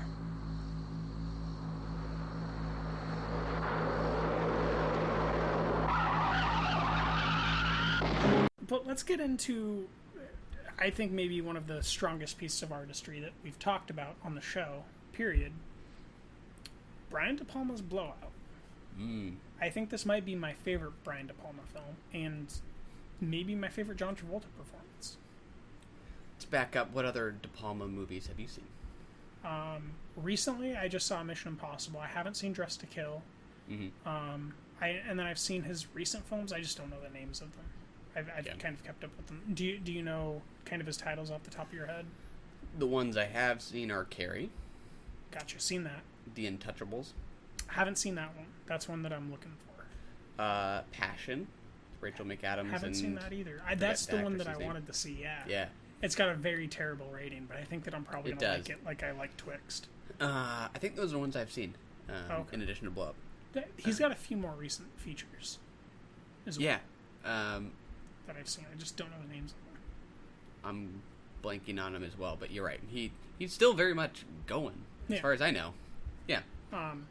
Yeah, particularly I just watched the De Palma film, or the De Palma documentary from Noah Baumbach, and when they show the segments of him explaining filming Untouchables, it just makes me want to watch Untouchables. But so kind of everyone's favorite film from him that I think is actually a very poorly made film and a film I didn't enjoy at all, and I think that he kind of agrees, and I believe he blamed it all over Stone, is Scarface. Oh, I have seen Scarface, actually. Forgot about that. Well, it's been a while, but yeah. I particularly don't find much value in that film, and I think that particularly the 3.5-hour runtime, maybe it's 3:47, is very unnecessary. That's brutal. And within the documentary, he does explain that Oliver Stone had to be thrown off the set about halfway through filming because he would go up to the actors and tell them to do different things than Brian was asking them to do. And that kind of helped me understand why the tone shifted so entirely.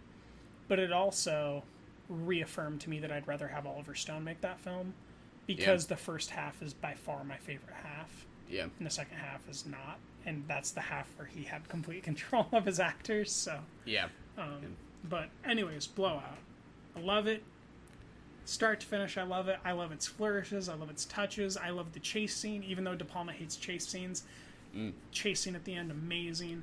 The parade scene evoked that Vincent Minnelli. I don't even remember the name of that film, but there's this Vincent Minnelli film that ends at a fair with a shootout, and it particularly reminded me of that. I loved this film from start to finish. I personally view it as a Hitchcockian deconstruction of all Hitchcock films, almost, and kind of putting them back together in the sound effects. In the introduction to the film, I had no idea what was happening for those first 4 minutes. Oh yeah, it is a little they're filming jarring. A separate film, and I just like Dark Passage, I fell in love. I just fell in love with the film then and there, and it would have had the work to disillusion me, and it did not. Yeah, I was with it right from the get-go. I think the opening sequence, this POV shot from like a serial killer, a psycho's point of view, is one of the best ones of the movie. It's all the lurid kind of sensibility that you expect from De Palma, I don't think that like that many directors can manage to like reference other great works as well as he does and not make it feel like he's just taking them for his own. I absolutely agree. For his own purposes. It's not appropriation. Yes, I think, it is revelation. I think it's kind of similar it's kind of similar to Tarantino in that regard. Like I think about Pulp Fiction as sort of Scorsese. Yeah, sort of these being or Reservoir Dogs more Scorsese. Who do you think about with Pulp Fiction? I think about homages to like the French New Wave. Gotcha. Travolta and Uma Thurman dancing, and that being an homage to Jean-Luc Godard. I forget which movie. There's that similar kind of little dance in. Yeah, I think that is kind of hard to like really dig into sometimes. Like why in some cases it just feels more like poaching than it does just borrowing and repurposing. I think it's something about the strength of frame, if that makes sense. Like it's not just the confidence of the camera, but it's the strength of what they have in their frame that kind of it evokes, like its flourishes evoke reverence to something before, but what's in the frame also makes it this new version of it. It's respecting it and building on top of it. At least that's how Blowout made me feel. To me, it was partly just that opening shot. I mean, I could see somebody saying, like, oh, yeah, this is just like, Blow Up, the Antonioni movie. Which I've never seen. Right, so we can talk about that, but it's like, that was, an Italian art film from the 60s. One of my favorites. I really, really, really like it. But this opening is in no way like an Italian art film. This is a B-movie slasher film where we're looking at naked chicks in like a sorority house or something like that. So immediately, like, we're first and foremost experiencing this as a De Palma we're presented movie. Kind of as a creep, right? Like, we're presented as him outside, and we're seen by two girls, like, through the window, and they shriek at us. So we're, as the voyeur, we feel like we are kind of a terrible actor. Yeah. And that by continuing to witness this, we are part and parcel, part of the cause. Yeah, especially because we don't know what's going on. Yes. It's like, why am I looking at this? I probably shouldn't be looking at this. And as it continues and John Lithgow becomes our stand-in for this B-movie slasher character, it just continues to develop and build into this sense of, should I have turned it off so I'm not complicit or not? Yeah. Yeah, it's good stuff. I mean, you saw a lot of Hitchcock in it.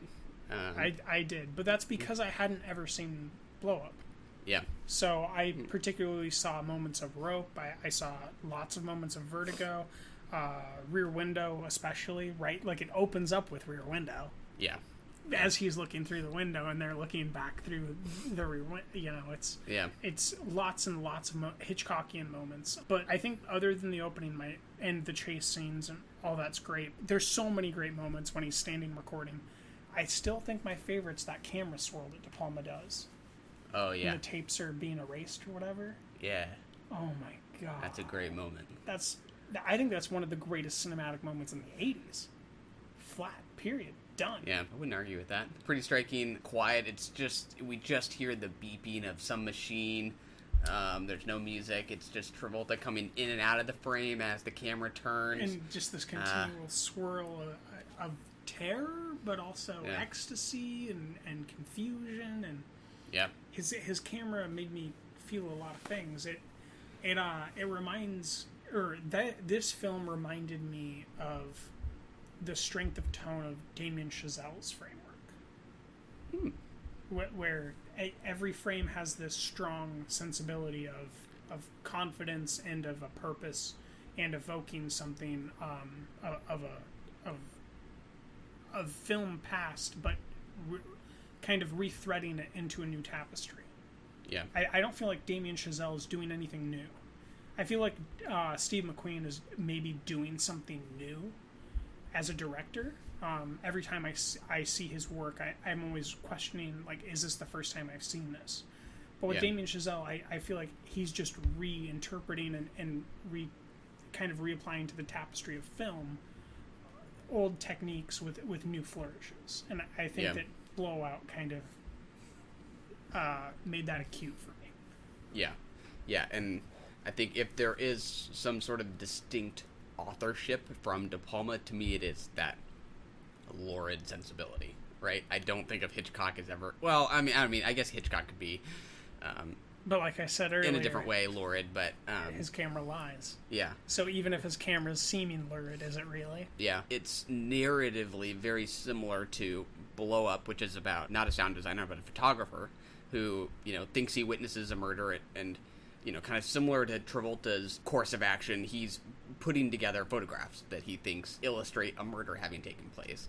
But John Travolta's character is putting that together not just through image, but with sound. Mm-hmm. So and that it is. flip book he makes is just great. Yeah. Is that a moment in Blow Up? No, in Blow Up it's a little different, where he takes these photographs in a park, where there's a shooter behind bushes. Exactly, and there are these really memorable shots of the wind blowing through the trees, which we get in Blow Up, a similar kind of touch. But he takes these photographs of a couple that he sees making out, which we get here. Mm-hmm. But he has to keep enlarging the photos to try to get at what he sees in a bush. Yeah, which ends up being I think a rifle tip or a pistol tip or something. Exactly right. Face. Yeah. and I won't say any more than that because I want you to watch it and we'll revisit it. But it is very much about the images, right? And that it's like similar to that flip book effect, but what Travolta does obviously is as much about sound as he's syncing up the images with the sound. Yes. So it's just sort of the logical extension of what Blow Up did, not just a reimagining of it. It's kind of taking it the next step. So for me, this also kind of incorporates the paranoia of the Kennedy assassination, though. And there is a film and a book that I don't recall the name of from Stephen King, where it is about the assassination of a political figure, and someone, the main character, he's a pretty big actor, becomes kind of telekinetic or telepathic, and he sees into the future, and he knows that this is a bad character, so he knows that it's the right thing to do to kill this character. And it kind of plays into the same genre that's being toyed around with at the time, which I think is born out of these sympathetic and empathetic feelings for political assassination of beloved figures, and also the less than illustrious background surrounding the moments of their death. Kennedy kind of died as admirably as a political candidate can. You could just as easily have seen him shot dead in another woman's bed, though. Yeah. And this is kind of playing off of, I think, that other sensibility of, what if your favorite political candidate died in the arms of the wrong woman? Yeah. Yeah. Which is a very different sort of thematic concern from Blow Up, which is very just as much about, like, aesthetics, I think, and like, the, role that images play in, like, cinematic storytelling.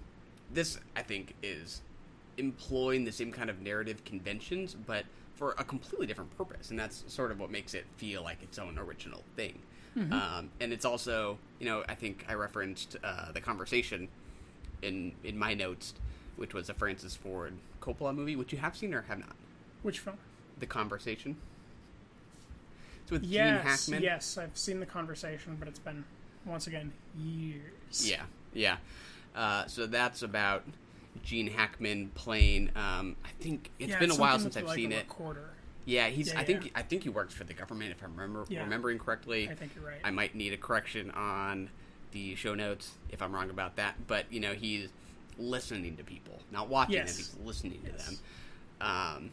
But it very much fits in sort of that paranoid conspiracy thriller genre of the 70s, and which I guess might be born out of the dissolution of politics from Nixon.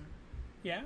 Yeah. Oh, yeah. Absolutely. Probably in conjunction with the Vietnam War as well. But all those things: JFK's assassination, Nixon's disillusionment to the American people, and then the Vietnam War disillusionment to the American people. Kind of builds into this. I think this film entirely. Like, especially with the startling visual effects of the ending here. Yeah.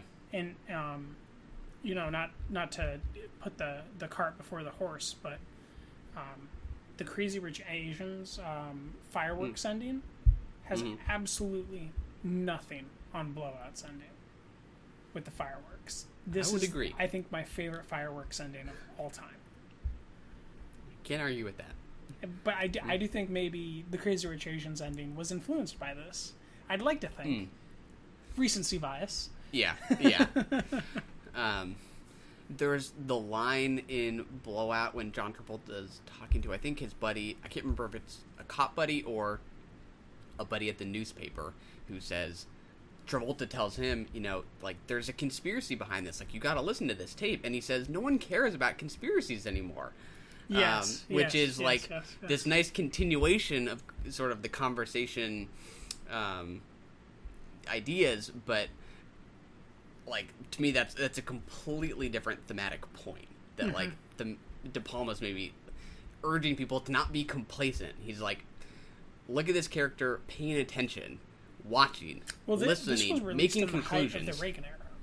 Yeah. So, yeah, we were very much no longer gravitating towards conspiracy theories, and I believe kind of after this, once Bill Clinton was elected, after Bush Sr., it was more Republican-leaning voters that became, the folks obsessed with conspiracy theories that served their own internal narratives. Yeah. So this was certainly something that was needed and wasn't heeded, where more of a centrist approach of anybody, all people, be a little bit more scrutinizing instead of whoever is in charge. If your guy's in charge, that doesn't mean you stop being scrutinizing, I guess is what I'm trying to say. Yeah. There was a lot of like red, white, and blue, color schemes, which I kind of like, that sort of fit into this sort of, specific concern with the U.S. There's one when they're at the hotel, and that was one of my favorite shots. Travolta takes the girl, I can't remember that girl's name, to the hotel after she gets out from the hospital, and there's this nice... the girl with the shiny hair? Yeah, I guess she had shiny hair. And he had a tie? Yeah. Yeah, and they smoked cigarettes? Oh, they do. And she had more than one gentleman caller. Definitely. So it's a pattern. Yeah, it's when they're in the hotel and they have this nice kind of crisscross red, white, and blue wallpaper on the walls. We have the pinnacle of the narrative, at the Liberty Day celebration. Yes. Yeah. And there's kind of a... I mean, I can't see it, but I was given to the effect that flag behind them was of a startling color contrast. Yeah, for sure. It's not too heavy-handed, but it's clear. That's what's hard, but sometimes about symbolism through images is like, how do you make it register and not heavy-handed? Mm-hmm.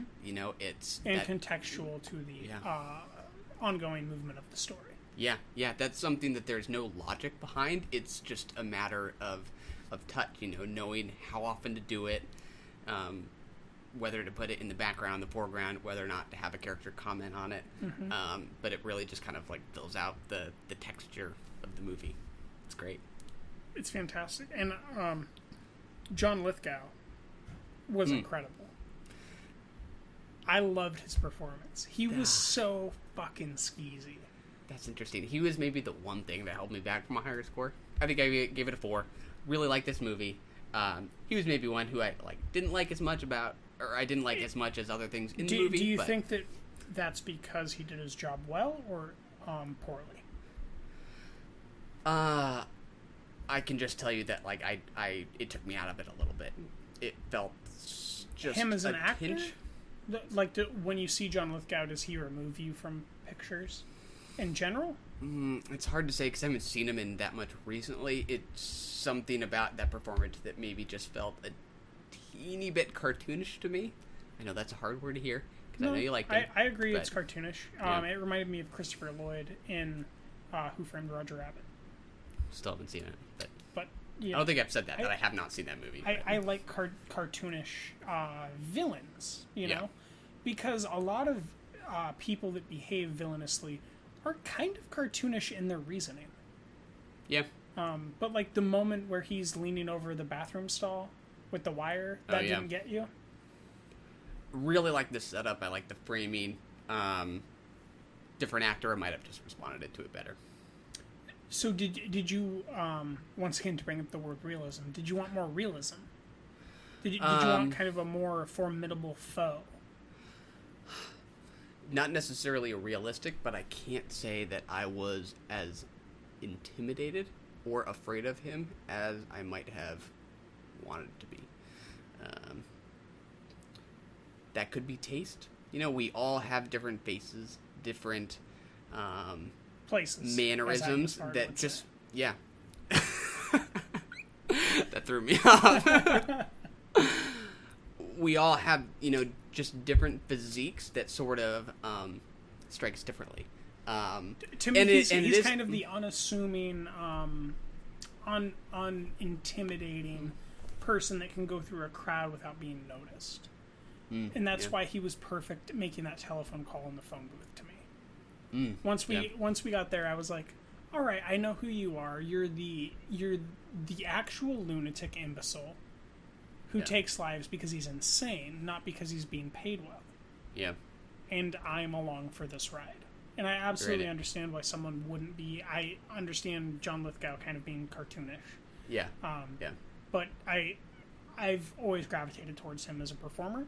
Yeah. And it worked for me in exactly the opposite way that it worked for you. Yeah. And I think that, the listener, if they watch it, can feel either way and be right. Yeah, for sure. This is one of those things where there isn't a right way to feel about... I think John Lithgow is one of those performers. There's not a right way to feel about him. Which is good. Like, I like having actors that are just really specific in their demeanor. That just means that they're going to work, for any given person in some things and not others. I will say, just to kind of figure this out more, Gary Oldman disappears into his roles. Yeah. John Lithgow is always John Lithgow in his roles. Oh, yeah. Is that the right way to put that? That's perfect. Okay. Yeah. So that's... if you don't want to see John Lithgow and you want to see a villain, you're not going to see a villain. You're going to see John Lithgow. Yeah. If you wanted the villain, go watch Dracula. Yeah. Boy, I'm trying to remember the movie with Jack Black and Tom Hanks' son, who I think is Colin Hanks. Colin Hanks, yes. I think it was called... Was it called Orange County? Yeah. I don't think it was called... Was it called Orange County? It sounds right to me. Where Colin Hanks is trying to get into, like, Princeton. Yeah. And Jack Black is his brother. Do you remember that movie? I think I agree with you, but it might not be called Orange County. It might be called, like, something else county. It might be called something else, but John Lithgow... It's definitely a county. John Lithgow plays their dad. Oh. Love him in that role. Okay, so you really like him in more of a comedic role. I do. I'm kind of just associated with him there, so that could be part of it for sure. But so the reason why I brought this up is because, like, I think the reason why I strongly dislike, even hate, The Killing of a Sacred Deer is because of his success in making me feel and see what he wanted me to. Yeah. And I just wanted to make sure that your resistance to him wasn't because you were finding him too villainous and doing too good of a job. That doesn't feel quite right. Okay. Yeah. But, that doesn't mean that I don't like, the staging of the scenes, right? Yeah. They were excellent. Had you just replaced him with somebody else, like, that might have just registered with me more. But, he's got the wire kind of, wheeled up around his hands. He's just waiting for the right moment to yank her up from the stall. It's pretty good stuff. It is. And the moments that John and her share are very good. Mm-hmm. The way that he has her plea and fight, even though she ends up dying, I thought was really unprecedented, I guess, in film noir. I don't think I've ever seen a femme fatale kind of brutally murdered while fighting to her last breath in that way. Yeah. And so I do think he brought something new to the genre while paying homage to the genre.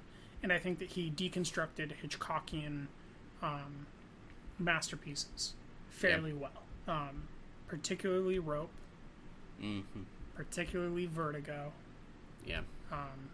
With, homages to Rear Window, even to The Birds in some small moments. Yeah. I thought of Psycho in one moment when... Absolutely. God, I wish I could remember characters' names better, but the girl John Travolta's working with... Love interest. Yeah. Goes to see the guy who was also there the night of the incident at the hotel. And that's when she bashes him over the head with a bottle or something like that. And then we suddenly get that kind of like God's eye point of view, which to me makes me think of Psycho when, the character comes out with the knife above the stairs and we suddenly get that high point of shot, point of view shot. It opens with Psycho when she's naked in the shower, right? Absolutely. And then the whole rest of the film we're searching for the right scream. Yeah. And the only reason we get the right scream is because he wired her so that she would die. Yeah.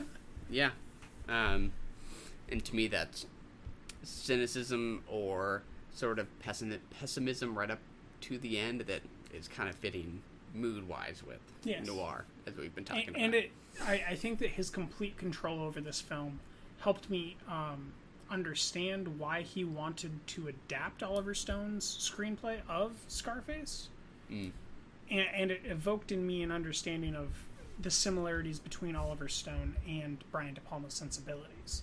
Yeah. They're both disillusioned with the American government system and with representations of patriotism, and they have something to say about American normative behavior. Yeah. And I thought that was really cool, because I definitely I lean more towards Oliver Stone as an auteur than I do De Palma. But this was the first moment where I understood why De Palma is touted and respected in as many camps as he is, as kind of being the Paul Thomas Anderson before Paul Thomas Anderson. Yeah. Personally, I think PTA is, in a league of his own at this point. Yeah. Him and Nolan kind of carved themselves out a league of their own that only Kubrick and Hitchcock can reach. Yeah. Yeah, when we get to another film that we'll talk about, I think we can compare a little bit to Blowout in terms of like how to sort of like embed themes in a narrative without it feeling too obvious, which I think Interesting. Blow Up. Is this going to be searching? It is going to be searching. I was searching for the right answer, and I think I searched it. You found some results. Very different movies, but I think there is something really kind of remarkable about how, like, noticeable the themes are in Blow Up, and yet how it just stitched into the narrative they are, I think you mean Blowout. Blowout, sorry, correct. You want to take a small divergent to Papillon? Let's do it. Keep me alive. I'll underwrite any escape you care to arrange. Something tells me you can be quite savage. You are the property of the penal administration of French Guiana. There's no way off. There's always a way. So we are resuming with some talk of Papillon, as much as there is to be found. I watched the original Papillon film before watching this Papillon, and I personally was not anywhere near enamored. I understood why people respected the original, but I'm kind of disillusioned with Dustin Hoffman as a performer. I liked what I saw from Steve McQueen. I haven't seen really anything from him before, and in this new one with Charlie Hunnam in Steve McQueen's role and Rami Malek in Dustin Hoffman's role, I fell in love. I loved the film. I loved the brotherhood built between it. I thought that some of the scenes that they excluded, it suffered as a film for excluding them, and I'd be interested to see if they shot that and that the editor didn't let it get through, or if it was excluded because of its 2-hour and 8-minute runtime. Things that were included in the original that they just cut out. Yeah. Or if they did shoot it, because I believe that I saw some promotion material that did have the butterflies being caught by the two characters that aren't present. And then the derivation with not having them try to catch an alligator. I wonder if that was just due to budgetary constraints of insurance purposes, or if that was a conscious choice, or those types of things. But I really liked this film. You really did not like this film. We had a 2-point split on this. I give it a 4, you give it a 2. Yeah. Why don't you tell the listeners why it's so unremarkable? Yeah, this one didn't do a whole lot for me. Didn't hate it, just didn't like it a whole lot. I wasn't crazy about the performances. Charlie Hunnam was okay. Rami Malek, I just couldn't help. Am I saying that correctly? It's Rami Malek, correct? I say Malik. Malik, okay. Like Terrence, but it could be Malik as well. One of the two. I've never heard him say his own last name. Why not? I just thought I'd be sure. I had trouble seeing him as a person rather than just an actor kind of going through the motions. I could never quite connect with him. I had trouble really feeling much for their relationship. There were very few images that really struck me as ones that I kind of want to store in my memory. I just didn't get that much out of watching these guys suffer. The editing up until they actually get into the camp was too quick for me. It was too quick for a lot of the images to kind of register. Oh man, they give you an extra 20 minutes before they get into the camp in this film than they do in the other film. Yeah. Yeah, that whole romantic entanglement. Oh yeah. None of that. You don't get a single bit of it. Interesting. Just dive right in there. That procession march to the ship, That's every moment of external emotions that you get. Interesting. Yeah. Okay. So there are some notable differences. Yeah. And I just didn't feel much as I watched these guys continue to suffer. I will kick it over to you. I particularly like the prison breakout genre. And I liked seeing what they chose to have and what not to have. But I am truly biased in a film like this towards enjoying it probably more than the mean, because I, number one, like prison breakouts. Yeah. Number two, love Charlie Hunnam. Number three, enthusiastically love Rami Malek. Love. There you go. Mr. Robot is the best show on television in the last 3 years running. These are facts, sir. Strong words. Charlie Hunnam in Pacific Rim is an incredible performance. Charlie Hunnam in Crimson Peak, also incredible performance.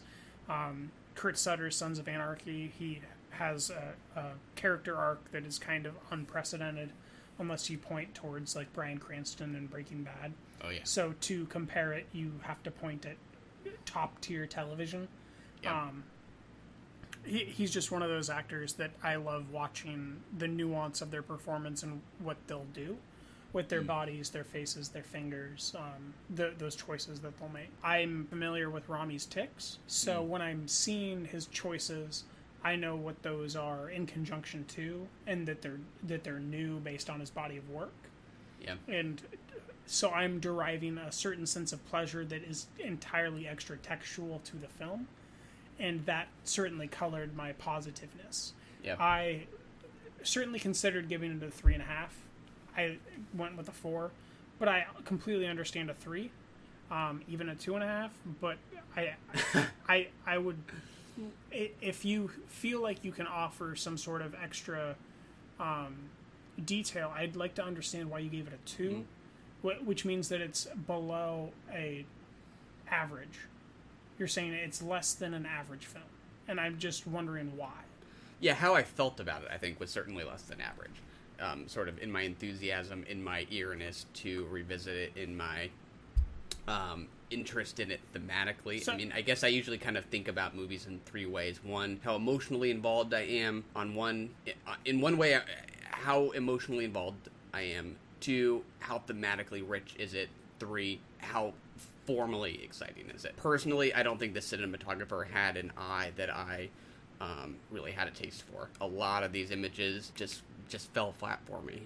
I don't think I really quite had a sense for how they wanted to put things within the frame. So formally, I think it didn't quite work for me, especially with regard to the editing as well. Had the images maybe been things that were more pleasant on the eye for me, I don't think I had enough time, especially towards the beginning, to really give them time to register. And let me make a phone call. I'm just going to tell the makers of Papillon to make the look of the prison more beautiful so that you could enjoy it. Oh. Well, like contextually putting. So are you saying the first 20 minutes where we aren't in prison went by too fast? No. I mean, it sounds like you're saying that like it's hard to make suffering look beautiful or something like that. No, I'm saying that I think that they purposely made suffering not look beautiful because of the tone of the film, which is that suffering is deplorably terrible. I agree, but I think there is something about composition that allows for suffering to resonate in some cases and not in others. And I know you're absolutely right. And my argument to this is that I feel like Charlie Hunnam's character development while he's in the prison that is so torturous and murderous to look at, brings me that beauty and not you. Oh, that's possible. I mean, there's no way that I question like that you found beauty in it. Like it struck me differently. What's interesting because you're wording these details and so vividly, you're able to help me elucidate where the similarities we have that I can't put words to. Yeah. Because what you're describing is what I'm experiencing, but I'm finding that in the character, whereas what you're looking for that is in the physical structure of the frame, which is very interesting because it just kind of they can hear where our differences are, and we can develop our differences and our understanding better. Yeah. You're going to say this is unfair because it's a great director, but if I bring up Steve McQueen, will you allow it? Briefly. The director. The director, not the actor. That's coincidental. The actor of the same film. Originally. Pure coincidence. Not talking about the actor. Absolutely. He's an incredible director. Yeah. When I think about 12 Years a Slave, there is one image that I think about every time when I think about that movie, and it's of the main actor whose name I'm not good at. Chiwetel Ejiofor? Thank you. It is when he has been strung up, and he's over on the left side of the frame, and people are milling about behind him, continuing to go about their business as if they don't even recognize that he's there. And you already know my criticism because we had this conversation earlier. That I would say that Steve McQueen is one of the greatest working younger auteurs in the industry, and that Papillon could be, like I said earlier, a button, a badge, a pin in someone's ascension to developing their auteurship. That's kind of the only criticism that I have towards that point. I absolutely agree that if Quentin Tarantino, Christopher Nolan, Steve McQueen, name a famous award-winning director, Yorgos Lanthimos, had directed this, it would have a more peculiar and more avid eye to it. Yeah. But I do think that considering the likely studio oversight, the budgetary constraints, that I got more than I'd expected, especially after watching the original. And I would love to know, and I don't ever want to put you through this because it would be like going to prison, but I would love to know what it's like for you to watch the original and then watch this new one back to back, and how that would color. Maybe it wouldn't change your score, but maybe you would agree that the new one is so much better than the old one. And maybe we could find some common ground there, because I'm struggling to find any common ground with you on this film, which is kind of interesting. Like even in other films like Out of the Past, we find common ground where we agree about why we're differing. Or in the case of Hail Caesar, I could at least make the case for understanding you, but I don't quite understand why it's not even like.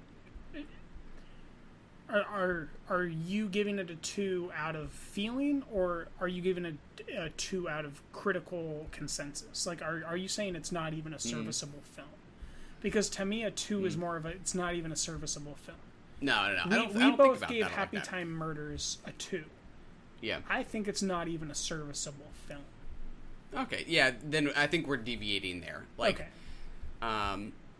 It's I mean, this is where ratings get weird. Like, it is an assessment of how I feel, not just whether or not they made something coherent. And in both cases, I felt something that left me less enthusiastic about what I just experienced than other films have. 2.5 is sort of like decidedly mixed. Yes. Like, I feel extremely neutral. 2.5s are like kind of fascinating in a way, because there can be a combination of things that, like, you really respond to and things you don't really respond to, and somehow you end up being like, I am just straight down the middle on this. Yep. That was kind of the Meg for me for next week. Yes. Well, you unfortunately didn't get to see it in all its glory. I didn't see it in 3D. True. Or even IMAX. You saw it in 3D IMAX, right? I just saw it in 3D Dolby. Okay, yeah, still probably preferable. Yeah, I mean, a 2 out of 5 or slightly under, half of the stars in total I could give it. It is just one that I was less enthusiastic about. I wasn't really responding to the extent of the suffering that I saw. The imagery felt kind of muddled to me sometimes. The suffering was accelerated. Yeah. The imagery was certainly momentary. It's a true story. They tried to fit 2 books into one in this one, whereas in the original they tried to fit just the 1 book. I understand where you're coming from. I just wondered more at the technical differences between our sensibilities, I guess. Yeah. And I think that it, once again, just like Hail Caesar, comes down to the performers. Yeah. Where I'm getting something that you're simply either not receptive to or that you're not getting. Yeah, and ratings wise, it sounds like when something is below like a 2 or below, you're saying that there is something technically that is literally prohibiting you from understanding something that's going on or feeling what's going on, or it's irredeemable. Its choices are irredeemable, kind of like The Spy Who Dumped Me. I would say is an irredeemable film. Yeah, I didn't see that one. Regardless of Kate McKinnon's contributing performance and her comedic chops, which are quite notable, the screenplay's choices were irredeemable in any sense. Yeah. And kind of when you get in that 2 and below territory, I'm wondering, because the Happy Time Murders for me is irredeemable in its current conceit as a screenplay. So that's just where I'm coming at it from. Whereas, if I were to give something a 2, you might wonder, what about the form did I not like? Yeah. I certainly lean more towards story, and then anytime I tend to love something that's accentuated by my love of the performers. And that's certainly the case here. It's just I'm 100% there for Rami and Charlie, and I probably always will be. Yeah. I mean, the extra textual things do matter. Yes. I mean, there's no doubt about that. Once we get you to watch Mr. Robot, maybe you'll revisit this and give it the 4 it deserves. This could end up being my Wounded Soldier of the year. If I come back and say, this is the film I want not left behind. Who knows? Maybe I just need to watch... This could be the Wounded Soldier. Maybe I just need to watch Mr. Robot. Well, everyone needs to watch Mr. Robot, but I'll be interested to see if that truly shifts your perspective on his performance. Yeah. I don't think that would shift your perspective on the film. I think that your criticisms are pretty valid about the form choices, and I think that you lean more towards form. Yeah. But I do think that seeing more of his performances will unlock that for you, because I believe you've only really seen him in Short Term 12. Rami, that is correct. Which is an incredibly limited performance. Yeah, I'm trying to think about what else I just recently saw Charlie Hunnam in. Lost City of Z. Yeah. Z, whatever. So, yeah. Which I liked him quite a bit in. He was cool. I think that with James Gray, with Guillermo del Toro, with Kurt Sutter, they build these dark, brooding, hyper surreal worlds that allow Charlie to be able to inhabit his character space. And I don't think that that Papillon did that as much, but because I'm aware of the way that he performs, I see past it, kind of like I saw with King Arthur from Guy Ritchie. I was a lot more receptive to that film than most people. But I think that with Bohemian Rhapsody, and if you get the chance to watch at least season 1 of Mr. Robot, it'll unlock a new appreciation for Rami, and by default, Christian Slater. It's very possible. I am extremely excited for Bohemian Rhapsody, so fingers crossed. So let's move to Searching. All right. We just saw this last night, so less than 24 hours to digest this one. Yeah. Just a normal digital 2D format, AMC, Lowe's, and Woodinville. I was kind of eager, to put it lightly, to see this digital in-frame format, which I believe started with Unfriended, which you and Peter Labuza's podcast turned me on to because of Keith Ulick's ringing endorsement for it as one of his favorite films at the end of the year in 2014 or 2013, I think. And then I was skeptically excited for Unfriended Dark Web, which I was much more receptive to than most because I had Ending B, as it's being called. Yeah. Did you see that? I I never caught up with it, which is disappointing because I really liked Unfriended, so very eager to see it. You turned me onto it. So this kind of wrapped up my trilogy of in-screen web format. Yeah.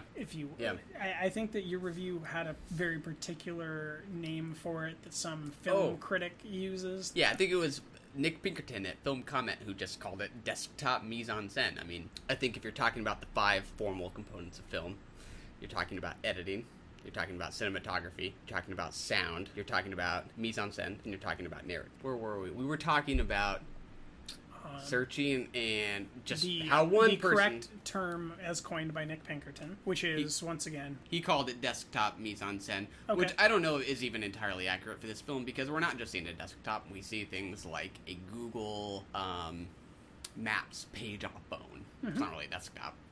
But we're seeing digital formats. Yeah. You know, like you said, I actually think like how you described it is probably more accurate. Digital in-frame form is just what I call it, because it's all in frame. It's all kind of this digital medium, and it's contributing to the thing that you love, form. Yeah. So let's dig into the digital in frame form of searching. I was not as crazy about it here as I was in Unfriended. No, I think that what Unfriended does that this doesn't do is have an element of pacing that is brought on by the thrilling horror of the subject matter in Unfriended, where we don't know who's going to die, when, if they're going to die, how, who, these types of things, like who's going to kill them and who's going to be the victim. Yeah. Whereas in this, you never are concerned about John Cho. You're briefly concerned about his brother. Yeah. You kind of already know the format, or at least I did. Did you kind of know before you knew what was happening? And whether or not like she was alive and that kind of thing? Yeah, so... Yesterday I asked you to place a gamble. You were partially wrong. You thought he'd find his daughter, but she'd be dead. Yeah. He did find his daughter at the end, but she was alive. It was it was a nice touch. I left kind of feeling happy for them. You know, they were a cute family, insofar as I believed that it was real. Yeah. But at any point, did you already know who was culpable? Not until like that long before we actually find out. I wouldn't say that like it was like too obvious for me. Like it was mystery wise, I think it was use that very critical word, it was fine. Love it. That's understandable. Yeah. Works in all different demographics. I think I could have picked on it. I didn't really see it coming until maybe 10 minutes before or something like that. I wish I could have been you. Yeah, but like I still wasn't having a good time. Yeah, no, I go to the movies to have a good time. Yeah. We were both lounging. We never leaned forward. I just liked to straighten my back. That was the only times I'd rustle around. Yeah. So there's a point in time where she is assigned his case, and she tells him over the telephone, and he opens up 3 web pages after a Google search.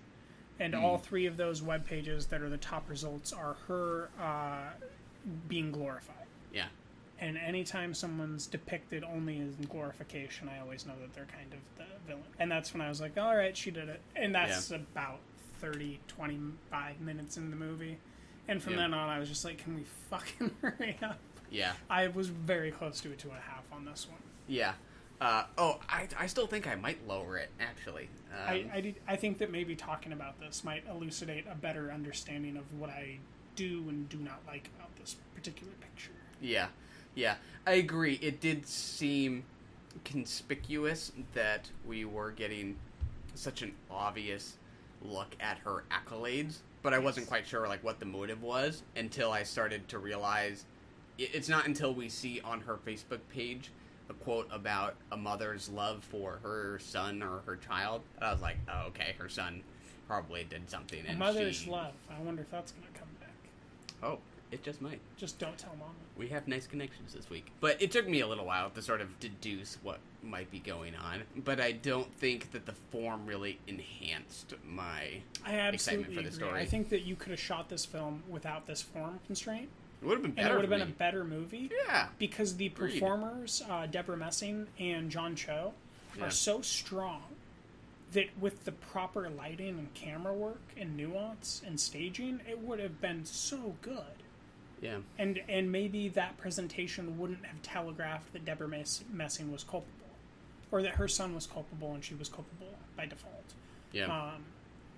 I was just really disappointed, and I kind of felt bad for making you drive all that way to the new theater for such a letdown of a film. It is extremely rare that I regret watching a movie, right? Yes. Even when you watch something that you don't like. I certainly don't regret watching this. Yeah. I just regret that I did not get to have the experience that the other folks that have logged this film have had. Yeah. I don't think that I have anyone that I'm following that didn't log this at a 4 or 4.5 or a 5. Wow. Which means that I'm the lowest by a full star, and I might lower it. Yeah. So, I think that we're kind of in our own camp here, and I wonder, why do you think that we're having a different experience? I think the formal use of this sort of digital format in Unfriended was just more critical to the narrative. I don't know that I'll say anything different from what you've already said, but I just agree that I think this could have been a more involving crime story had it been told in the traditional format, and I think the director might have confused the need to use the form to illustrate certain thematic concerns.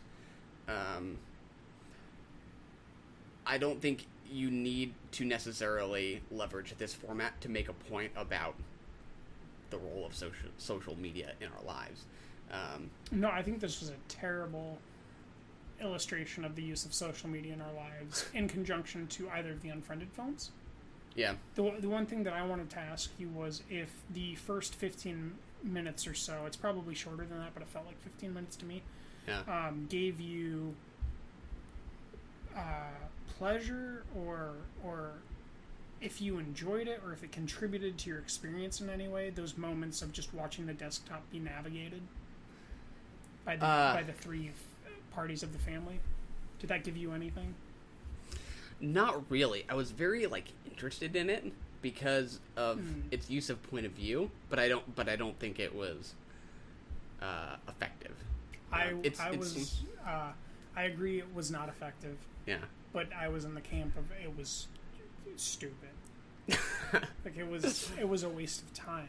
Yeah. I would rather have a split screen shot that shows the webcam showing her face or his face as they navigate their desktop in the same shot, and then in the other half have the desktop being navigated, so that I'm seeing the cutaway, which we talked about earlier, right? You liked seeing the interplay of two actors off of each other and out of the past. That is something you lose here. And that's something that I would have enjoyed, maybe watching how they feel as they're navigating through this.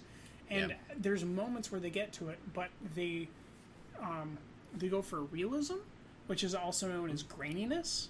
Yeah. Whereas in Unfriended, we always see their faces, basically. Yeah. Or we hear them and how they're feeling in very high quality.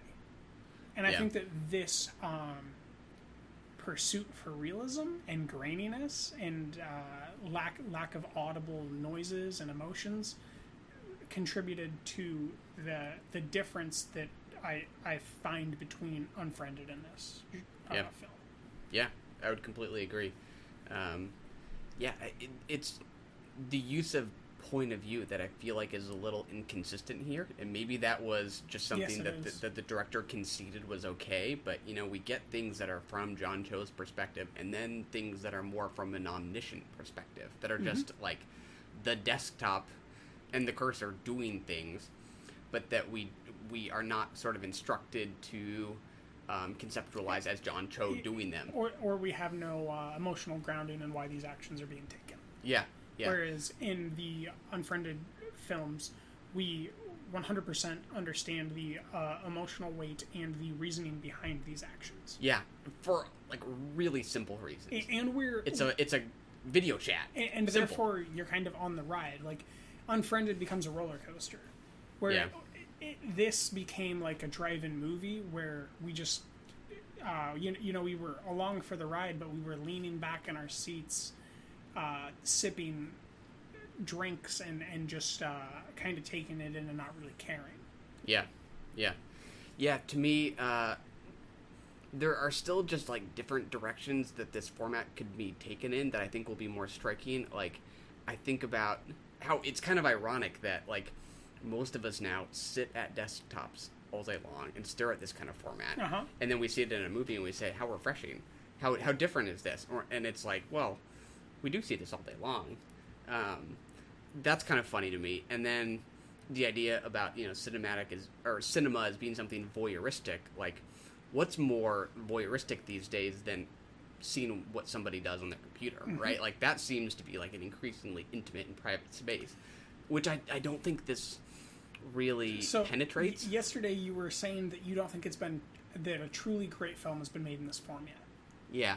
And I've kind of spent a lot of time thinking about that statement. Because I find it very cerebral. It's a very interesting comment to make that I've kind of started to find a way of wrapping my head around what could be great in this format. Yeah. Because that's what I posed to you when you said that. Like, well, what the fuck can be great then? If Unfriended, the original, isn't great, it created the genre. I was kind of stumped, but... And I began to think about Steven Soderbergh's experimentations, and I kind of started pairing his work together. And I thought, like, what if something like Unsane was to be mixed with The Informant? Ooh, I haven't seen The Informant. Say more. So the Informant is basically someone informing. Or are they? And it's played by Matt Damon. And so it's this idea of, imagine this desktop view of someone like running a screen share program, you know, to compile all of what someone's doing. So what if you were kind of looking at a desktop that was mirroring other people's desktops, pulling what they're doing, and then maybe manipulating it or changing it, beginning to drive them insane. Yeah. And I thought that maybe that Hitchcockian, the conversation mixed, you know, that Gene Hackman blowout, you know, if you're kind of informing and you're manipulating what it is that you're informing on at the same time, I thought maybe that could be the angle into making a truly great work of this genre. Yeah. I think that sounds way more exciting. Yes. And that's kind of where I end up feeling like, even though I didn't like it, like, I'm just glad that this was made because, you know... It proves it's profitable. Yeah, and it's going to take time to just sort of figure out, like, where this can work and where it doesn't. Yes. And it just makes sense that the very first few, Unfriended being sort of a unique Outlier. Example, but that it's, you know, something that has to be kind of tested and experimented with before somebody really hits the nail on the head. Yeah. So I had one final point before we move on to our final Sharp Objects recap that we'll ever do. So all this being said, take a step back, forget about it. As a debut film, what do you think of Searching? I'm not terribly enthusiastic about it. Okay. How about you? My curiosity is piqued by Anish, and I am curious to see what type of a project he aligns himself with next.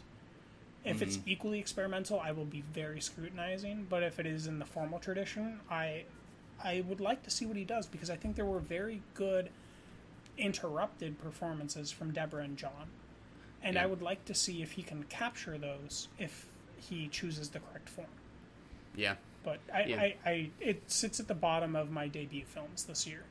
But I do think that if this is the bottom of debut films this year, this is a strong debut film year. And this is a pretty strong film on the bottom, if we're both at a 3 at the moment of recording at least.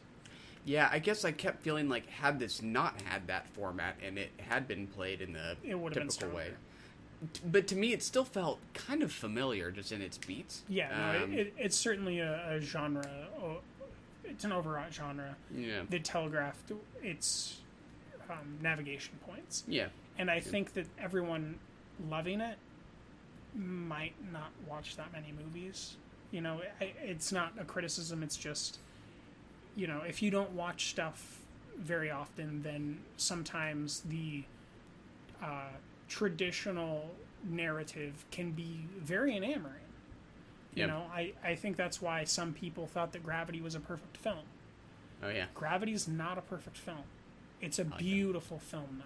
Yeah. And I think I have it at a 3.5, and it's still one of my top films of the century. Mm-hmm. It's a lovely film, but it's not a perfect film. And I think that this might be one of those things where it could be a lovely film for people, but it is not the perfect film that they're purporting it to be. Yeah. It's really... Outside of Unfriended, I don't know of any other movies that have employed this format. Not consistently. Neither do I.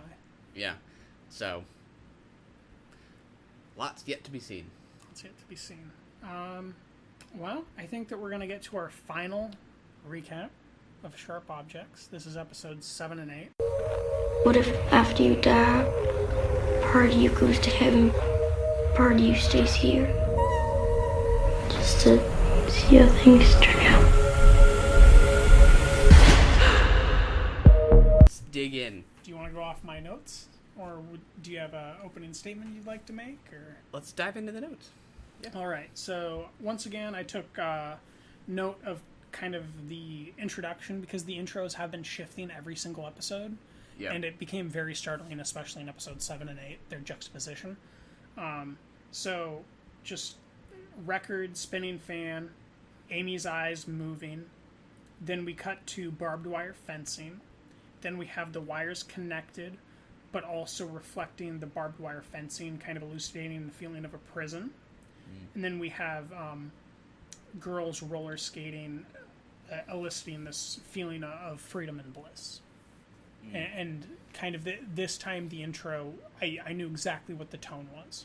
It was finding bliss and joy within the confinement and structure of a prison. And specifically those spinning fan blade that's on a table that is at Amy's bedside in episode 8.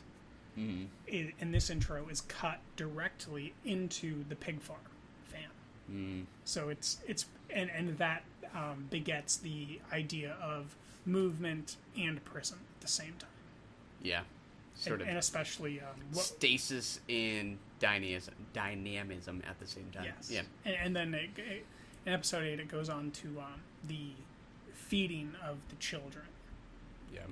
From the bottle, which is also how the pigs at the farm are fed. Yeah. By and large, the children at least. So we open up, and you know what Amy's had a lot of in this show? Nightmares. She doesn't sleep super well. She does not. And a lot of the notes that I took in this episode ended up making me feel very smart and observant when I was watching episode 8. I was like, I was right. Because these are just tangential things. So I'll just kind of go through point by point. So playing house is how Patty has control, and how she demonstrates control and power to her daughters. It is the, if you're going to make an argument that actions are teachable behaviors to children more than your words are as a parent, her teachable behaviors are kind of enforced home pageantry of what it's like to be a feminine figure. Yeah. You know, she's depicting herself kind of demurely within these dresses and these outfits, and the tone she takes is kind of bitter, but it's a bittersweet tone she takes with the husband.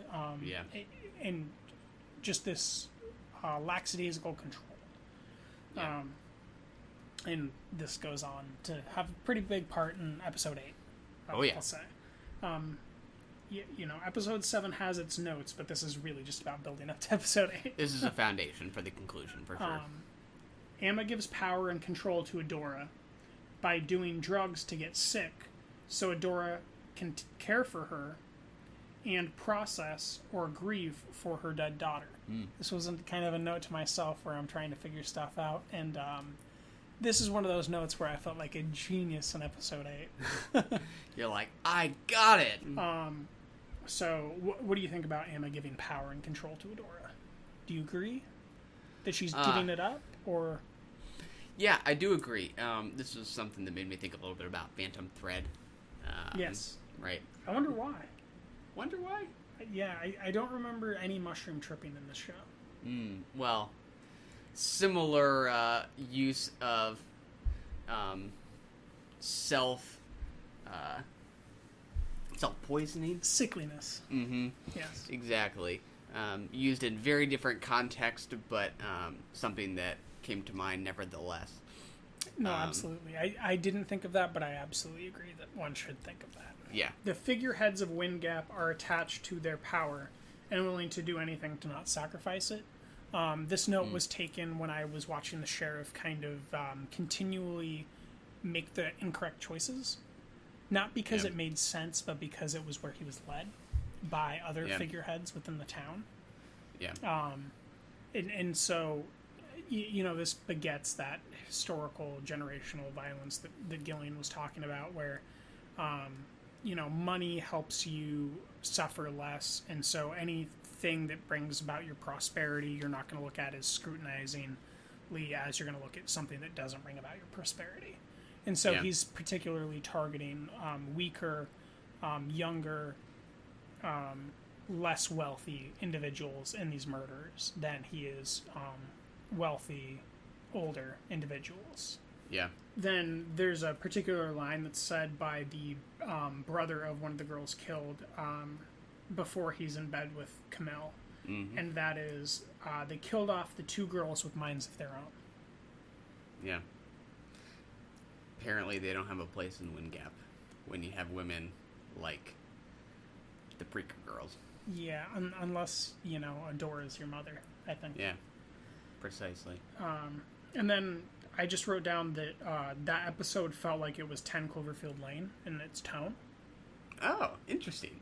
That's cool. I like that. It was very John Goodman, Patty Clarkson-ish. Yeah. I had never thought of that. I like that. And then male worship of the feminine power structures of control are over the male structures of control. So even though on face within the town, it seems as if the females kind of play second fiddle to all the men. Mm-hmm. In fact, behind closed doors, the feminine power structure is much higher and overarching than the male power structure. And this is seen anytime the sheriff walks into Adora's home and Adora's interactions with her own husband within the home. Yeah. Yeah, I mean, I think it's something that Adora is good at, though, is making the men think they are the ones with the control. Absolutely, but I do think it's kind of a running theme. It's I think also elucidated in hospitals, where the doctors might be the male power structure, but the true power is in the power of the nurses, as we find out in episode 8, because they keep track of things that the records don't. Yeah, these types of things. And I think that this is where this series length is at its strength, is in elucidating the feeling of these ideas. Yeah.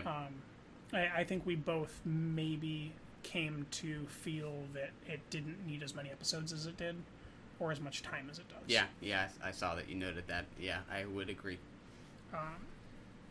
Then my next note is potion making Patty, because she's just sitting there making potions about 10 minutes before this episode ends, and you don't really know why yet. Mm-hmm. She's just sitting there grinding stuff and pouring stuff into bottles, and it looks like she's a witch. Yeah, you had talked about that on, I think it was a couple podcasts back, about them being sort of like these cliques being like covens of witches, right? Yeah. This feeds nicely into that same image. And then the image of Amma near the end of this episode made me write down a note that I hope that you are familiar with, and if you're not, that's fine. Living Dead Girl. It's a song by Rob Zombie. Ooh, I don't know it. Oh, it's a good song. But they go on to name the Greek goddess who is the living dead girl in episode 8, gotcha. if you recall. Yeah. And we'll get there when we get there. But I just kind of wanted to point out that they are telegraphing these ideas. Like I was picking up on the stuff in episode 7 they pay off in episode 8 constantly. Yeah. And then cringy hotel scene.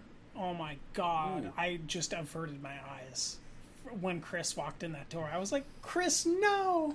Don't look! She didn't mean it. Extremely painful. He ends it on a tough note. I think I don't even want to repeat what he calls her, but it stings more than anything else you've seen, I think, in the show. He calls her what other men have called her. Mm-hmm.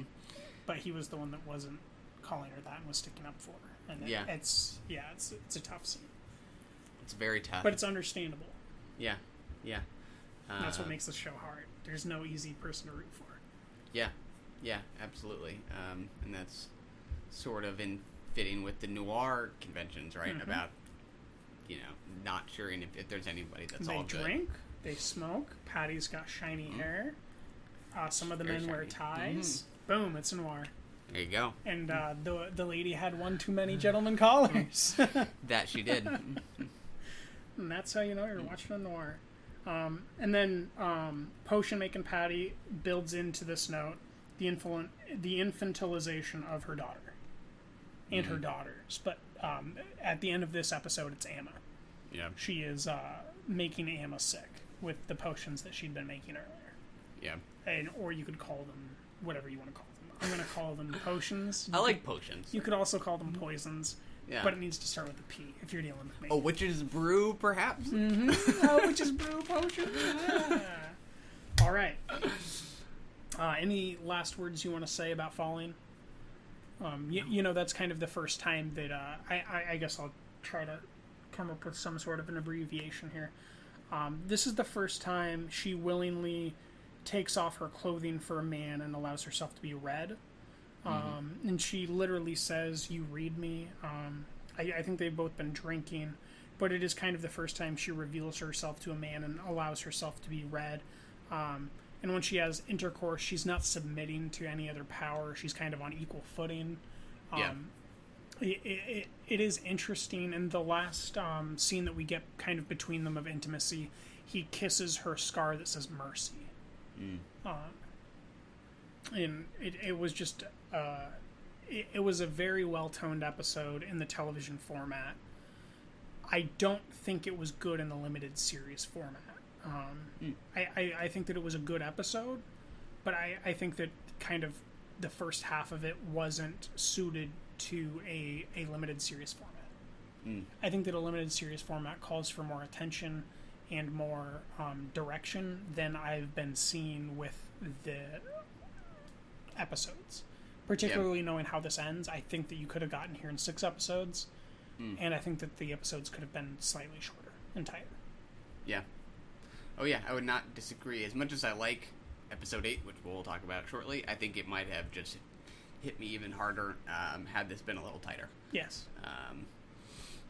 But so it goes.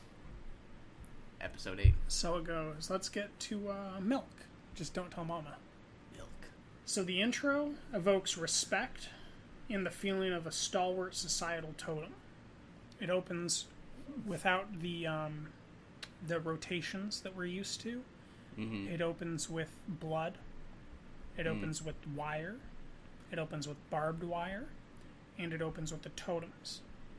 It opens with kind of the town's facades, the buildings of the town's facades. Yeah. And it evokes this brooding darkness of the town. And it's very much kind of an intro that evokes finality. Yeah. But also, I think a sense of respect that Jean-Luc, in conjunction with Gillian, really got the right tone for. I think that that the intros of this show might be some of the strongest artistic pieces that it has to offer. Yeah. And particularly in this final episode, I began to understand how the makeup choices that they used on Amy were very conducive to the tone. And that what they got, I didn't exactly pick up on it, but what they basically did was what they did to Charlize Theron in Monster. where I they never saw that. limit the amount of beauty that she's able to appeal to. She's still beautiful. You can't rob her of her beauty. She's just too beautiful of a gal. Yeah. But they certainly downplay it, and they make her look more musty and musky maybe than she would otherwise look. Just without any makeup on at all. Yeah, she looks weary for sure. And costume choices absolutely played into that. Yeah. So it starts out, boom. Who is Amma? Who is Amma? Greek goddess. Married to Hades. I don't recall the beginning. Persephone. Living dead girl. There you go. Half the year in hell, half the year amongst the living. Interesting. So, living dead girl is absolutely what happened. Then we move into Amy allowing herself to be poisoned as well. And then they're living dead girls, by the looks of it. So I have this quote: "Just let yourself be looked after." Is that from Adora? That's from Adora, but that was also very similar to something that Amy had said in bed last episode to the boy of the girl who died, when she said maybe she would have been better off if she just let her mother look after her. So it is an interesting continuation of these thoughts that she's having. Yeah. And then Amma is no longer being focused on. She's no longer the brunt of the poisoning. She comes to Amy's door, and Amy tells her to flee. Amma's once again in white. Amma goes to flee. This is the one time the father steps in, keeps her penned in. Yeah. Tells her he's going to bring her cake. And at this point in the show, we're finally made clear that the issue is something called Munchausen by proxy. Which I'd had a feeling might be the subject, but I kind of haven't been sure because of Amma's uncharacteristic traits of her character. Yeah. But it becomes very clear, especially by the end of this, that this is at minimum Munchausen by proxy, and at most, the transition of behavioral patterns entirely from a mother to a daughter. Yeah. And I thought the execution was well done. It's just, once again, I think that this transference of not understanding Amma into knowing that Amma has Munchausen by proxy at a minimum, and that Marion probably did, is best done in 5 to 6 episodes. Yeah. You don't think it could be even done in less time? I do, but I question whether or not that's interesting, because then you're sacrificing side characters, which take away from the detective narrative. Yeah. And so I think that you can, but you have to toss Chris Messina. Yeah. And probably. And then you have to toss the girlfriend. Yeah. Of the boy whose sister dies, and you have to toss all the time she spends with the victim's significant people, and you have to just focus on her home life and her relationship with her newspaper editor. Yeah. Oh, yeah. Sure. And you have to make that the entire kind of buttress of the show. Yeah. I do think you could do it in less time, but I don't think you could do it in its... I don't think Jean-Luc could do it. Yeah. In less than 5 episodes. Yeah. I mean, to me that is, what some of the great directors do is start with these, outrageously long cuts of the movie that they want to make, and then they have to make those really hard decisions about what to exclude and what to include. Yeah. And there will always be things in a movie that sort of point to things that exist, beyond the frame and beyond which we'll ever get to see. I still think that there is sort of a filmic interpretation of this story that could have been equally resonant. No, I agree now that I've seen the end of it, that I think you can get there. Yeah. And I think that the way that you get there is that you have the tone of the town be the tone of the house. Within this show, the house has a very gothic tone. I think that in a movie, you have to make the town gothic. Then you have to make the home that she's from basically feel like Wayne Manor from Batman. Yeah. And you can get away with it. Yeah. And then you basically episode 8 has to be kind of the fulcrum of the film. And then it's just kind of her walking into a horror story, and it basically devolves into a film about poisoning. Yeah. And the reason that I think that is because Misery did a fairly good job. Oh yeah, the Stephen King one. I've never seen that, but familiar with it. You would like it quite a bit, I think. Yeah. I think that Misery kind of brings about what the pacing and choices with time use would similarly be in this, because they are both novels. But I do think that you 100% sacrifice Camille's personality. I don't see making a film where Camille is as fully fleshed out of a strong feminine character that has as many nuances and abrasions and facets in less runtime than 5 hours. I think you need 5 hours to get this character out in context and juxtaposition to other things. Yeah. And without those, you're kind of narrowed into that dark passage feel of you are a character and a witness to this character's interactions and experiences.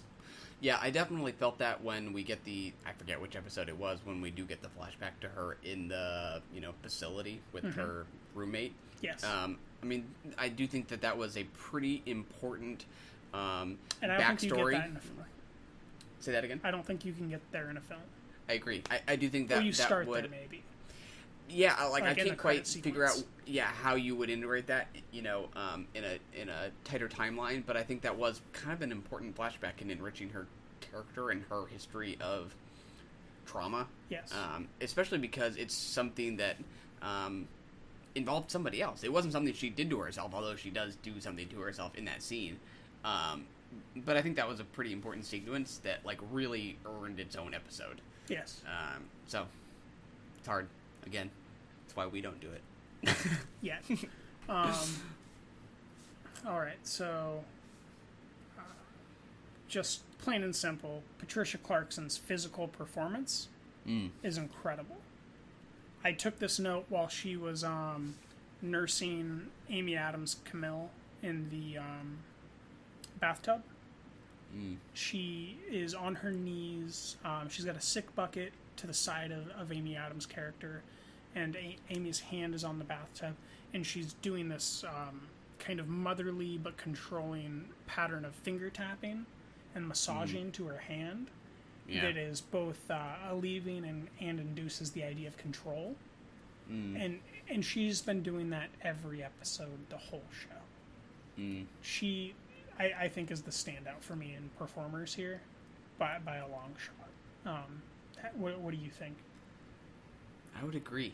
I don't think anybody has quite as tricky of a role as she has in being sort of as domineering and sort of just frustrating to watch as she is, and yet not have been too obvious throughout the whole season in leading us to suspect her. Yes. I think she pulls that off, whereas as great as Amy's performance is, I think it's kind of consistent in what she does. It's consistently effective. And it's not something exactly new that she's... the character is new, but the performance isn't new. She's not showing me something that I haven't seen in Arrival or Enchanted or, I kind of have seen what she's been able to do to a point where it's going to take something different for her to surprise me. And, just for comparison's sake, I think that someone like Emma Stone hasn't yet shown me her best work. And I think that she's showing me something new in all of her performances. But I could easily see by age 36 that I'm completely lost with the gravitation that Emma Stone has at the moment. Where I think that maybe she will have played into all of her acting tricks by then, and then she'll need to develop them. I think that it's kind of because as we go through stages as biological organisms, Mm-hmm. and these ages that we go through transferences of how we demonstrate our power. And I think that Amy might be needing to learn kind of what Sharon Stone's techniques are more now, what Glenn Close's techniques are more, than relying on her old techniques. I think that it's about time that she learns those and moves forward. I think that Emily Blunt might be nearing this juncture as well, where they need to move towards more power domineering acting than kind of misplaced damsel acting that they've been relegated to, and they've been doing a very good job with it. It's just I think that their roles moving forward will be more demanding of them, whereas I don't think that someone like Margot necessarily needs to learn new techniques. She just needs to hone them, refine them, and work on them. I think that those are kind of implicit in her. She's one of those actors where like Nicole Kidman, where I don't question that it's in her, just when is it going to come out of her? Kind of like Glenn Close. Yeah. This is where I get a little tripped up about performance versus just direction. Like, I feel like Amy Adams might have just done exactly what Jean-Marc Vallée asked she absolutely did. Like, I don't doubt that she might have been able to turn it up in either direction in terms of either fragility or sort of intensity. It's kind of stable in like oddly stable. The register she's in, I guess. Yeah. But yeah, I'd agree with everything you said. Yeah. I think she can tone up or tone down either way. It's just she keeps taking kind of similar roles. Not that this genre is a typical genre for her, but this character who's disillusioned and has to go through a redeeming interaction is a typical plot scheme for her characters that she's played. Yeah. And I think that if she broadens her techniques, she could be incredible in a historical film. Yeah, how surprising would it be if you swapped Rachel Weisz out in The Favorite for Amy Adams? Right. That could be really unpredictable performance-wise. Or Saoirse for Amy. Yeah. That would be cool. Call us casting directors. Yeah. So next is Patricia Clarkson is feeding Amy Adams as if she is a pig out of that bottle. I think that the visual cue there is quite startling and clear. There's no bones about it, if you will. Yeah. No teeth about it. It's just a fact. Yeah. And then the Chris Messina arrives, asks if he can see her. He's sent away. This whole time, those records that have been spinning in the intro and in the background of the show are now deafening. Turned up in volume. Now we understand what the music of the house is. It's killing music. It's hard to watch. It's effective stuff. Once again, I thought of the line, if you let them do it to you, it's really like you're doing it to them. Yeah. Which I think that I was thinking about Marion, her other sister, who died. And I was wondering if she let her mother kill her because then it was like killing her mother. Yeah, I find that I find that a little harder to digest. I don't think it's easy to digest. It's just a thought that I had that was interesting, and I don't think that it's necessarily what Marion thought. Yeah. But I do think maybe it was maybe a thought that they wanted me to think or to think about. In conjunction to that line. Yeah. Not one that I picked up on. Not one that I like to think about. I like to think about these girls exercising their power in other ways, obviously. Yeah. But I don't necessarily like it. It's just I go there. where the artistic voice leads me, I suppose. Yeah. Camille and Amma didn't have any strong men in their lives, and Camille is attracted to strong men and honesty. Did you note that when you saw her with the young man, John Keane, or when she was with Chris Messina, or neither? I'm just curious. To me, that might have originated out of an interaction with the man. I noted this based on the interactions of her father. Gotcha. Because of the juxtaposition of who they seem to be attracted to and how weak their father is. And that they are not they do not seem, either of them, to be attracted to anyone like their father, who, to put it basically, is just a weakling and a pathetic man. Pretty much, yeah. Amma calls Adora's friend a witch. Oh, I don't even remember that. Remember the friend that I say is always in a darker hue? That's always drinking? Right. Yeah. When she comes to see Adora at the jail outside, and then they say she's not allowed to come see us. Yeah. Yeah. That tied in just right. Just right. I told you it's coming back. So this is, baby reaching, but where were they saved? Where did Amma and Camille go when they became safe? St. Louis? Which is? North. Okay. And where were they suffering? South. And what were they surrounded by? Ooh, don't know. What do you think? White people exclusively. And as soon as they're in the north, they're surrounded by an equal mixture of everyone. Almost instantaneously. And it's very visually clear that safety and honesty and clarity and beauty and freedom are happening here. And that prison and imprisonment is happening down in the south. I thought that the visual iconography was very clear in that, and that there was kind of a finality point there being made when everyone's sitting at the table, and it's literally a half and half split of African American and white. Yeah, it's just 100% an even split, and I thought that they were kind of having a supper together and all getting along. And it just kind of pulled out that image to me of exactly what the statement about the Deep South is being made within the show, and what that play may have to do with the conversation that Gillian's trying to have about her experiences there or whatever. I just thought that should be brought up, because I think that is a point that needs to at least be noticed. Yeah.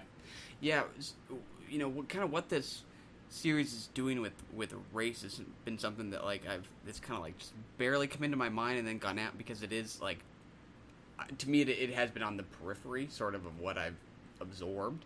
To me it has not been in the foreground exactly, but then there are sort of these really small touches that do sort of just bring it back into your mind. One thing that I happened to notice was, not only do we see Camille's boss throughout the show when she calls him, but we also see his wife.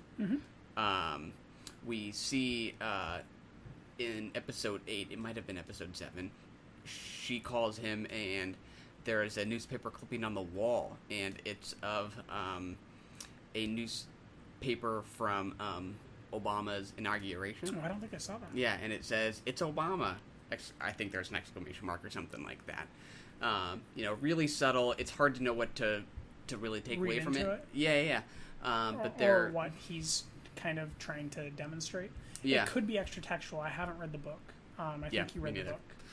I don't think I did. No. I read Gone Girl and Dark Places. Gotcha. Yeah, the other Gillian Flynn novel. Okay. Yeah, it's hard to know whether or not this is a statement she's making, or whether it's a statement he's making. Yeah. Which he has plenty of valid points to make in other films. So I think that this is one that should be at least tuned into. Yeah. All right, and then the final thing that'll probably give us a long conversation here in my notes is, do you remember 2 episodes ago when I asked you what Patty's room is made of, her floor? Ivory. Yeah. You think that was an important question I asked you? You think I remember that. Maybe that's going to come back up here right now? I do recall. So the dollhouse hides the teeth within the ivory tower floor. That's right. Who'd have thunk it? A floor of teeth. And so we kind of glossed over the fact that Patty Clarkson's Adora was caught with the pliers and is culpable for killing these girls. Or so we are led to believe. Pleads not guilty in court. However, Emma has moved in with Camille, and Camille unearths or up beds, if you will, the fact that these girls' teeth are being used as ivory tower flooring in the dollhouse that she's been standing at and laughing at with her friends throughout the show. Yeah. So, fuck. Seemed appropriate. What do you think, man? I thought this was a pretty strong note on which to conclude the season. I did too, but then you showed me that post-credit sequence, and now I don't know. I know. So the post-credit sequence is both girls being murdered by other young girls. Mm-hmm. So my question is, do you think that Adora is culpable or not? For those murders, no. Okay. Do you? I don't know. You think she played a role or was aware or something? Yes. Aware, I would say. Yeah. Because there's not a thing about Emma's behavior that she seems to not be aware of. So I don't, do you blame the parent of the child? It's hard to say. Where's the age cutoff? Where's agency reached? Where, when are you plausibly allowed to deny, guilt? I don't know. It certainly made me think about these questions, which I think good art does. But those visceral images interlaced in that mid-credit sequence were incredible. Yeah. Very well done. We had the pause and theorize a little bit before we turned back on the mic here to figure out exactly what we were thinking or what we agreed on. Yeah. But yeah, Emma's certainly guilty. What do you think about her level of guilt, though? Do you think that it's excusable through her Munchausen by proxy? Do you think that this is learned behavior from her mother and maybe she's not Munchausen by proxy at all? What do you think? I think it's hard to define it as excusable. I think it's maybe a fairly couple of innocent little girls. Why is it hard to I don't know. That? I don't think that's the word I would use. But I think it has been satisfyingly contextualized. I think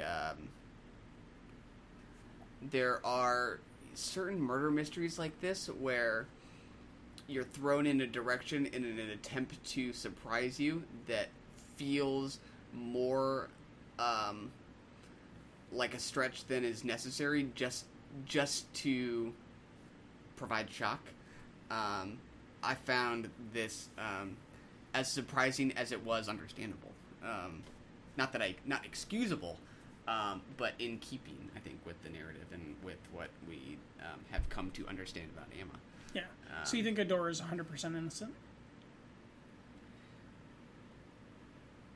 I think so. Do you? No, I don't. I don't think that Patty's innocent in any way. It took me a good minute there to consider it. Because even if she isn't involved in the murders, I think that her behavioral and demonstrative parenting led to the actions taken by her daughter. And I think that the consistent poisoning of her daughter contributed. I think that malpractice and maltreatment and malparenting, if you will, all contributed to just no. She is the parent of someone who is acting out, and at bottom her behavior needs to be scrutinized. And if she wouldn't have been poisoning her daughter and wouldn't have been this crazy weird abusive parent, then I would certainly be willing to make shift a different way or be more open-minded. But I think that any parent that poisons their child might be culpable. Yeah. Sorry, I think I misunderstood. I thought maybe you were somehow inferring her awareness about the murders. No, themselves I'm not or willing like to that. say whether or not she knew. I won't take a statement on that. I don't think that they want us to take a statement on that or want to know. Yeah. But I do think that the behavioral patterns that she demonstrated and how those affected Emma are representatively culpable. That makes sense. Yeah. I wouldn't disagree with that. And I'm in no way endorsing poisoning of children. So, both pretty resounding admiration for this as a limited series from us. I certainly think it could have done better, but it is a limited series. I think the only true excellent version of this form that I've seen comes in the detective genre. Yeah. And I don't think that this leaned into the detective genre enough to find that pacing. The limited series that I think have done this are specifically True Detective and Mosaic, where I haven't seen True I find Detective their the detective narrative and pacing with these extended 8 to 12 episode arcs actually pay off and play out and contribute to a story that is very very much something that you couldn't see depicted almost in any other way. Whereas this is something I think consistently throughout we could see depicted in a different way. And then, there's series that use this form better. Like, they just had Succession. It uses this 1 hour episode format much better, but that's because it gets to build up to something and never actually has to pay it off. Whereas this has to pay it off. That's, certain television series don't ever have to give you what they're promising you. Lost, is the prime example. Never giving you what you signed up for. Yeah. So I think that all in all, this did a good job. I would prefer to see them return to, or to see Jean-Marc return to a film, though. Yeah. I think that he exceeded with Big Little Lies last year, and that I would put that in the company of a great limited series, except for it's not a limited series, because it's a full-blown series now. It is. Yeah, I think it was originally conceived as a miniseries, but now they're like, let's keep going. They made too much money, and Reese, I believe, agreed to produce it, so that makes sense. Yeah, and I would too. Those girls probably had a bunch of fun together, and it's a good excuse for them to get to work together. So. Yeah, with miniseries, sometimes I don't know until the end how I feel about how certain formal choices sort of cohere with the content until you just know where you end up. So, the thing I had been struggling with throughout a lot of the series was some of these editing choices, and sometimes feeling like maybe I'm like kind of getting baited along into suspense, and it for a little while I wasn't quite sure I liked that sensation of having maybe a carrot held out in front of me, and I think I finally came around to it. And sometimes this is just a personal thing when you sort of kind of find a metaphor in form itself. But to me, if I think about editing as something being really specific to film, it's something that distinguishes it as a medium from just raw experience, because raw experience isn't something that's edited and cut. These cuts that are as jarring and repeated and as sort of breaking of the continuity as they are throughout the series, I think is actually kind of in harmony with this theme of self-mutilation and self-destruction that is throughout the series. I don't know why that really didn't just kind of click before. I think it felt more like a technique to produce suspense, but I think it is something... I think it's both. Yeah, I think it can be both, but I think that helps me. I think by the end, sympathize it might with have it more. Found its artistry, but I do think that working along, it did feel like a carrot held out in front of you, right? Yeah. Because how does the end of the first episode come about?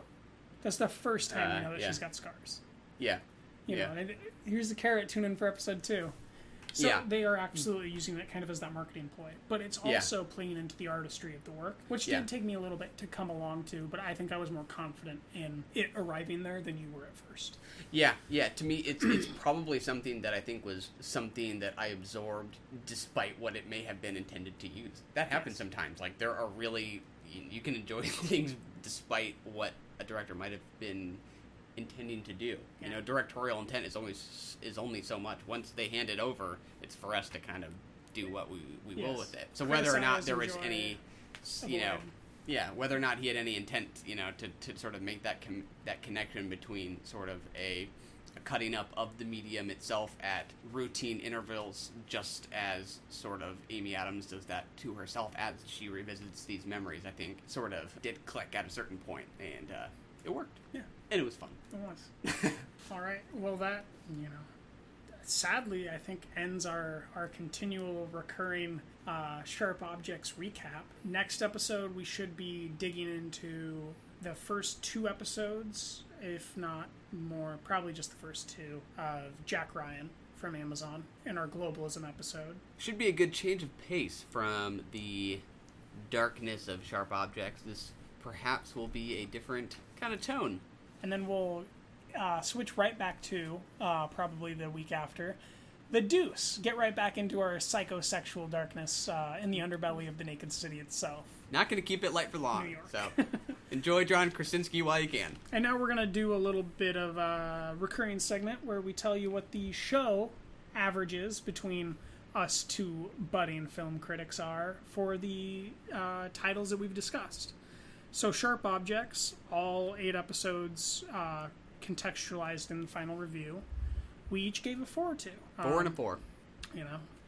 This does not happen often.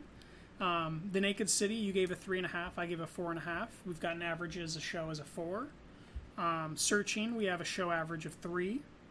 Mm-hmm. Out of the Past, we have a show average of 4.25, which is a pretty ringing endorsement when you think about it. Right ahead of it, we have a film that truly deserves the highest accolades, Dark Passage, coming in at 4.5.